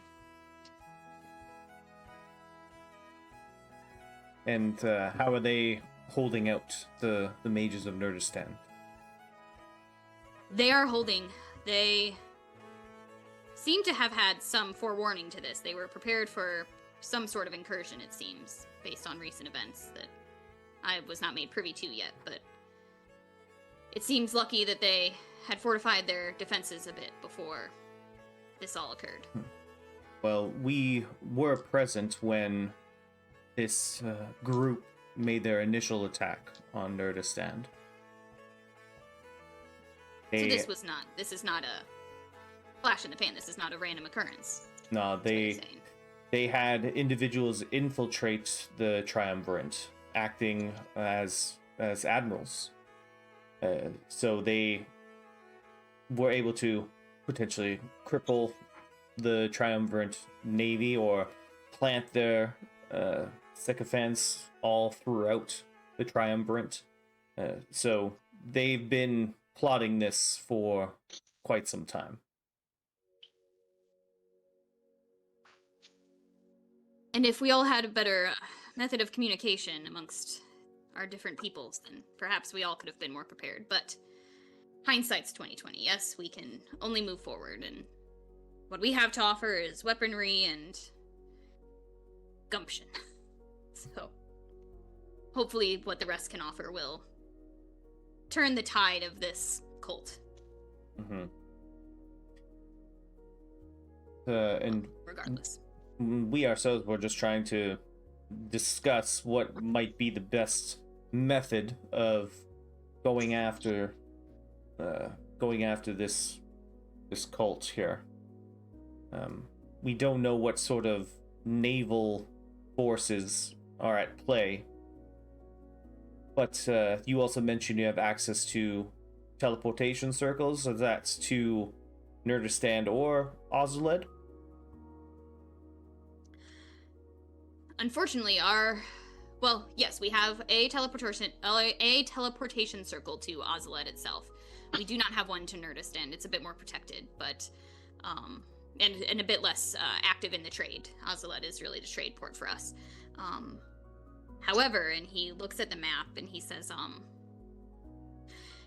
if what I can determine is true based on what you've all told me and what I've heard from the Triumvirate, and he puts a finger on each of the two sort of river mouths at Ozuled and Nurdistand, and he traces the rivers north and east, past where the rivers feasibly end. They taper off uphill or up in the highlands, but he keeps like on the trajectory, and he says, if they are trying to take Nurdistand via the rivers, there must be a reason, and we have a teleportation circle in sorry, Kara, the DM, is forgetting the name of the city.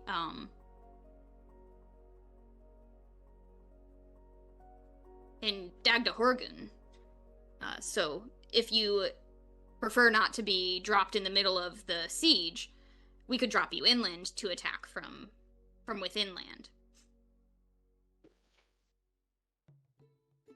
To sort of help defend from the inside, as opposed to chasing their tails from the sea. So you do have options as far as you as a group or a greater force. It would take time to transport a greater force via teleportation, but it can be done. Meeting them head on would be the best course of action, wouldn't you think? There are risks and benefits to either option. Perhaps it is best that we find out what sort of forces we have from the other lands of the Middle Continent before we make any decision. Mm-hmm. And I do think hopefully we get some good information from Eurica. If we can possibly intercept them at whatever their goal is and stop them from doing that, if we kind of break apart their main plan, then we can take them apart piece by piece afterwards.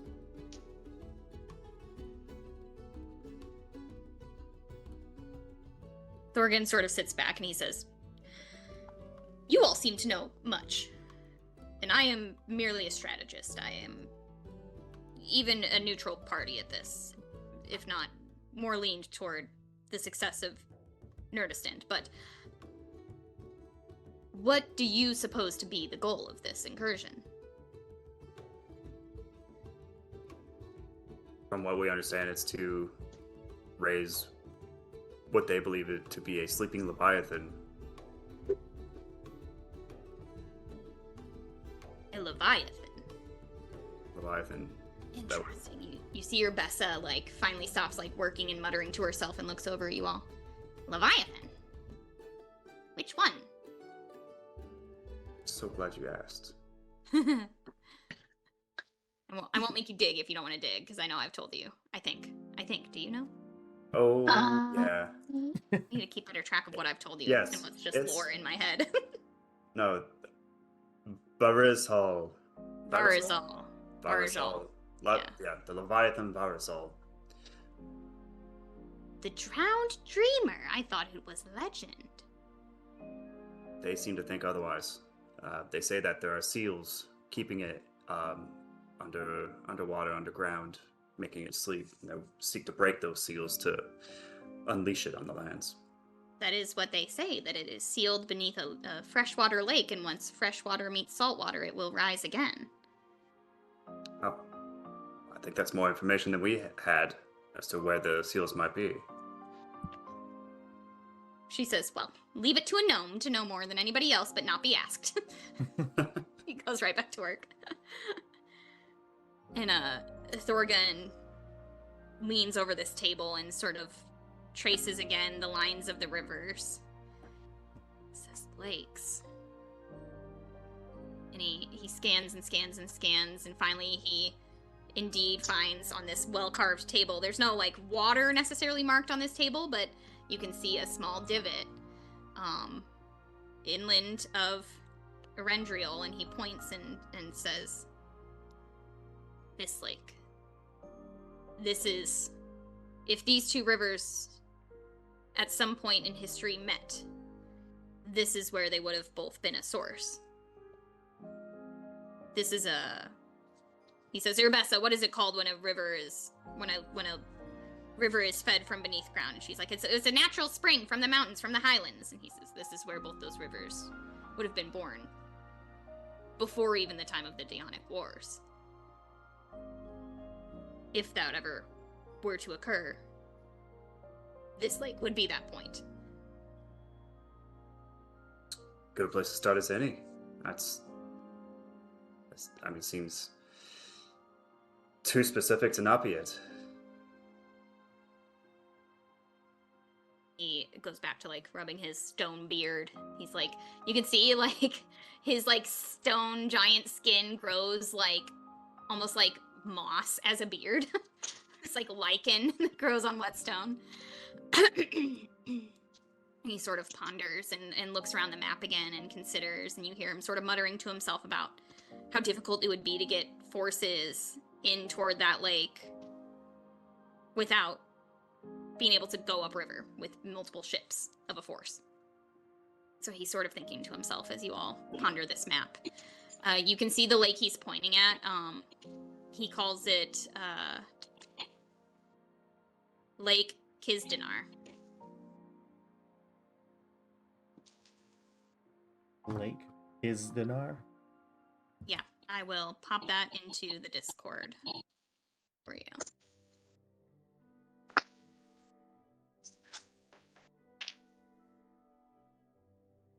He says it, and then you say, I'm sorry, did I hear that right? And he says, elves name things strangely. It's hard to pronounce anything they say. So, Kizdinar. In fact, I don't think I can roll the R the same way they do. Kizdinar. Edo shakes his head. The sad attempt. Yeah, you're like, that accent's horrible.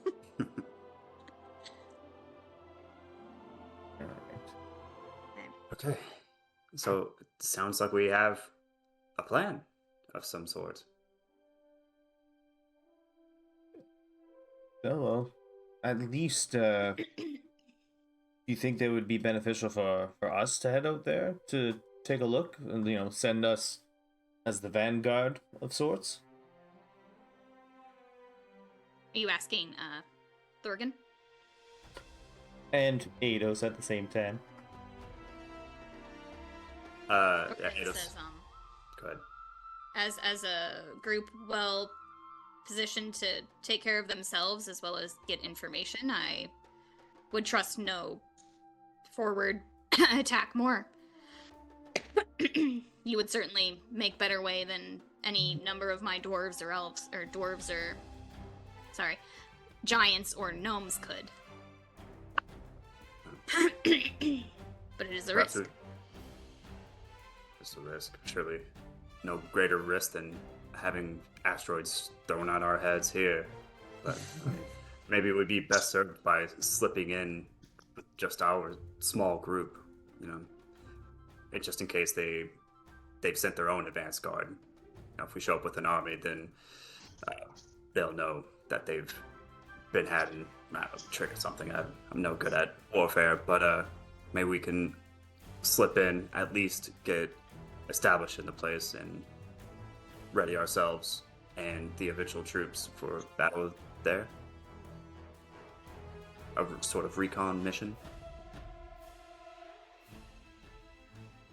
I think it would be a good idea if we were to head down there, as long as we have some way to communicate, with you, Organ. If you were maybe to provide us with a sending stone of some kind that we can communicate what we find down there. But Easily enough done.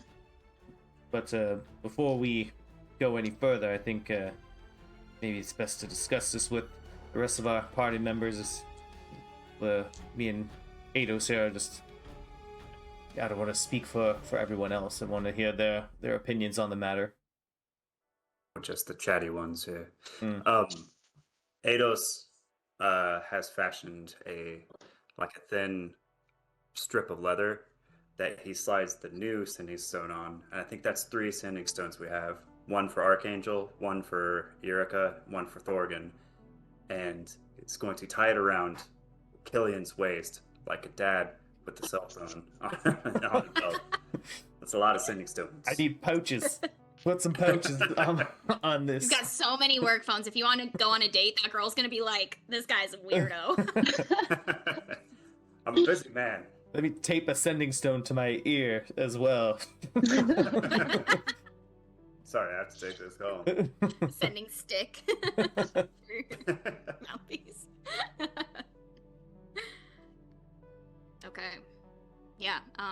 So you have a sending stone, and by all accounts, Thorgan seems to agree with at least an information gathering forward attack or forward infiltration of some kind inland.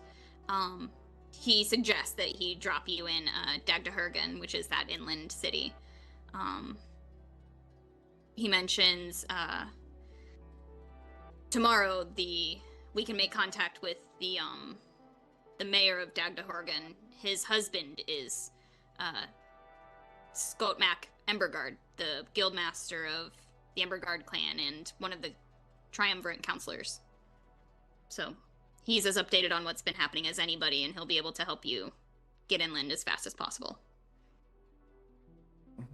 And get to the lake as fast as possible. Okay, well, at least we have some sort of a plan, but Bula, Marwe, Serafina, any thoughts about this plan? I think Marwe hearing his own name, I think he's been so tired that he hasn't listened to a single word that was said. I think it sounds like an excellent plan if you like it. All right, and I do like it. I do like it quite a bit. All of your plans thus far have been pretty good, so I'm going to have to say that this one will probably follow the trend. Bula's got like half of a turkey leg sticking out of her mouth, and she's like, I mean, as long as I get to hit something, you just tell me when, and I'm got new toys. Man, that mace in the mace brace, oh, it's got good stuff coming. I can't wait. And then she just like takes another huge chunk of turkey leg off. Yeah, so I think Serafina is still like hiding under her hood, and she'll kind of like peek out and she'll say, Do you think my mom's gonna notice? this. I'm sorry to say it, Serafina, but your mom might be one of the best people to see it. She might have some answers. Oh. Oh, you mean you think I need to fix it? No, No, you don't need to no, fix it. No, I think it looks great. I don't know what y'all's problem is. Serafina, you're She doing looks- the thing. She just puts her head. You seem She to be looks like very a human uncomfortable. disco ball. She looks awesome. Ula, what are you doing? Okay, She's- thanks. It's gorgeous. Do you not see how pretty she is? And then I'm gonna cast light on my staff and place it somewhat close to her so that the light like reflects off of her. God, yeah. She glows like cheekbones popping for days. She is so beautiful, and the light really does like prismatically like reflect in all these different rainbows of colors around the room. And what color are Serafina's eyes again now? They're like a deep, deep, deep, like nighttime, like just before the sun is fully set blue. Blue-black. Oh. And then with the slitted black pupils. With the light, they're like very tiny slits. Yeah, and the slits, like a cat's eyes, the slits like glow a little against the light, like a cat in the dark.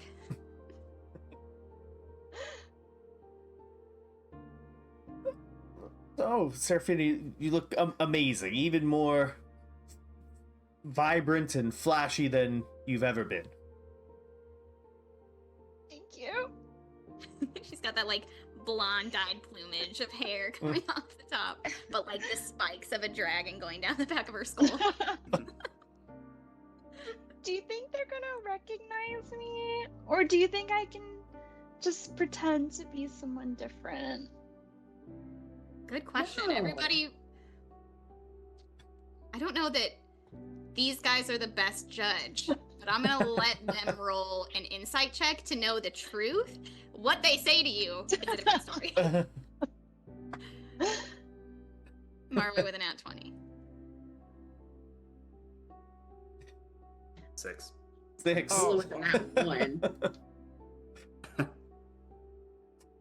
Marway, you know, if she changed her hair and her clothes and her voice, she could maybe pull off being like a dragonborn woman, which no one would suspect to be Serafina because Serafina is a human girl.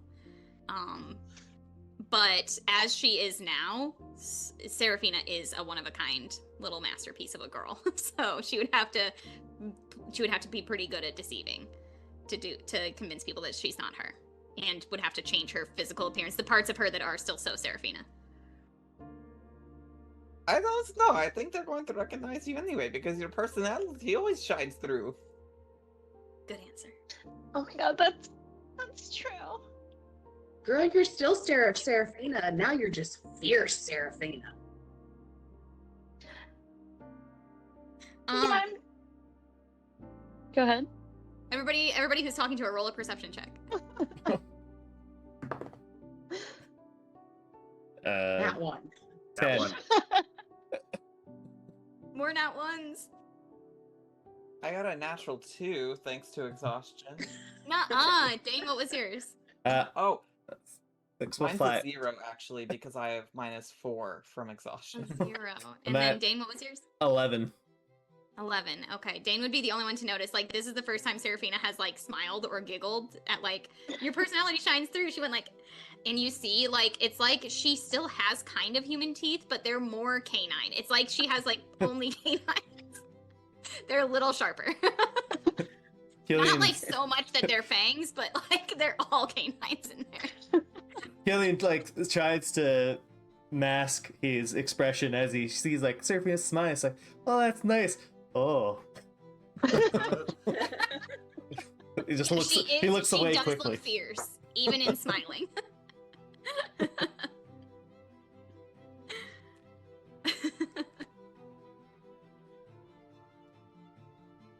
Yeah, so you all know the situation in Arendriel a little bit better. You'll know even more tomorrow. You have what appears to be a plan to be approved by possibly this war assembly tomorrow in the morning. Unless there's anything else you all need to do, I think this is where we're going to call it today. if potentially things pick up, because I think a lot of people with their shopping trips are getting their stuff tomorrow, right? Natos, Serafina, right? Yeah. All right. Killian will lean on Arabessa, be like, so I have an order that I put in, and they said it's going to take 3 days, but clearly the situation is pretty dire here. We need to expedite things a little bit. You know, the Lashkey folks were quite excited to work on the little project that I gave them. Maybe I was wondering if you could talk them into a little bit of overtime to maybe get things prepared for tomorrow. Yes, good point. I will put them in the time chamber and pay them a bit extra overnight. It'll Perfect. be 4 days in their experience, but to you it'll be overnight. Perfect. A little. It's of course it's for the protection of the middle continent and the safety of everyone. That's the main Naturally, reason. They're always happy to earn overtime. Oh, perfect. Did you say a time chamber? Oh yes, indeed. Yeah, we have 2 or 3 around the city. Although she like looks at Thorgun, who is like engrossed in conversation with a couple other giants, and she's like, "You're not technically supposed to know that, so it's not strictly legal." How does this work? Well, exactly what it sounds like. It's a chamber outside of time. Oh, silly me. That's like a different dimension? A V. It's a different dimension of time. Yes, it is our physical dimension at a different time. So one enters the time chamber and a certain amount of time elapses, and when you come out, it is actually a shorter amount of time. Is that the idea? That is both the stupidest and most astute interpretation of the time chamber that I can think of. I don't know what's so hard to understand about this. Can I go into it? Well, sure. Oh, well, thank you. What are you gonna do can in we there? sleep in it? Do you want to go sleep in the time chamber? Yes, you could sleep for like so many days in there and come out yesterday if you wanted. That sounds wonderful. No, I want to do some studying, but I'm afraid I don't have enough time before we take off. Well, sure, yes. If you wanted to use it overnight, I'm gonna put the collective in one so that they can finish up Master Killian's request. But if you feel you need the use of a time chamber, just again, don't tell Thorgun I'm letting you use it, and it'll be our little secret Secret for the safe sake of plan? study. Besides, Nana would have wanted. Sure. So if any of you want to sleep in the time chamber to get like several days ahead on some task, you can essentially spend like 3 days over the course of a night in one of these chambers. Or you could spend 5 days over the course of a night. It's kind of a toss-up. But yeah, you can head in there and get a bunch of stuff done. Yeah, Serafina likes the anti-aging properties of this time chamber. So you're gonna go in with Ados just to like hang out and act like it's a spa weekend. Yeah. Wouldn't that age you faster though? You would come out 3 days older than if you slept outside the time chamber. Yes, so Yeah. it's actually pro aging. Yeah, that's Oh a my good point. gosh. Okay, never mind. you Ados, gross. you should go. It does essentially eat up however many days of your life as you spend in there. He's a drow. He's good. I'm fine. I got We're- some to spare. Got a long life. We're humans. We can't do that. Myself. Yeah, you're right. It would not be anti-aging. I'm just gonna get more. Are you still human? That's a great question. I don't know. Roll an insight check. On yourself. Search within. 15. Okay, that's pretty good. You feel that you are still human. You have met dragonborns. You know a half-dragon quite well. You're not either of those. You don't look like them. You look like a human with scales. You don't have the snout, the bone structure. Your bones didn't change overnight, except for your teeth, which are kind of bones. You are a human with scales on your skin and dragon eyes, and a lot of power gifted to you by a dragon. That is what you know. Okay. Not necessarily what your friends know, but it seems that your connection with a dragon has manifested physically in the amount of power that is being sent to you. Okay. Yeah. So you still feel kind of human. So maybe you stop panicking in this minute. You don't. I'm not saying you do, but maybe you could. Yeah. Find a couple Yeah, I more think levels. For Morrowind, the idea of more sleeps before having to do something is terrifying. Because he wants to sleep as little as possible. So we're gonna avoid that like the plague. Yeah, I think Benji is feeling the same way. He's like, I'm ready to just get this over with. I don't really want to have to worry about what comes next for any longer than we need. Okay. Does anybody else sleep in the time chamber? Or is everybody else going to their own rooms for the night? Okay. Eidos, you can let me know privately if you want, or tell me after on our next episode what you read and what you managed to accomplish. We can talk about how much you learned in there. But yeah, you essentially are going to lose 3 days of your life, but in the time of 1. Nothing in the world of a drow. And that's where we're going to cut it tonight as everybody prepares for a night of sleep and some preparation before whatever comes next. So thank you all for playing. Fun rolls tonight. Lots of nat 1s and a couple nat 20s. Thank you all for watching. What a fun time. Thank you, Raiders. Pop in the chat the weirdest elf word that you can spell, and next time when we play, I'll try and say it in the intro, and it'll be really embarrassing for me, which is fun for all. Because I can barely say the intro in regular English. So do that. Thank you all for watching. Come on back next Monday. We play every Monday at 8 Eastern, 7 Central, a little bit of Dungeons and Dragons with these funny guys. So we'll see you there. Ta-ta! Have a good night. Stay safe, stay healthy. Bye-bye.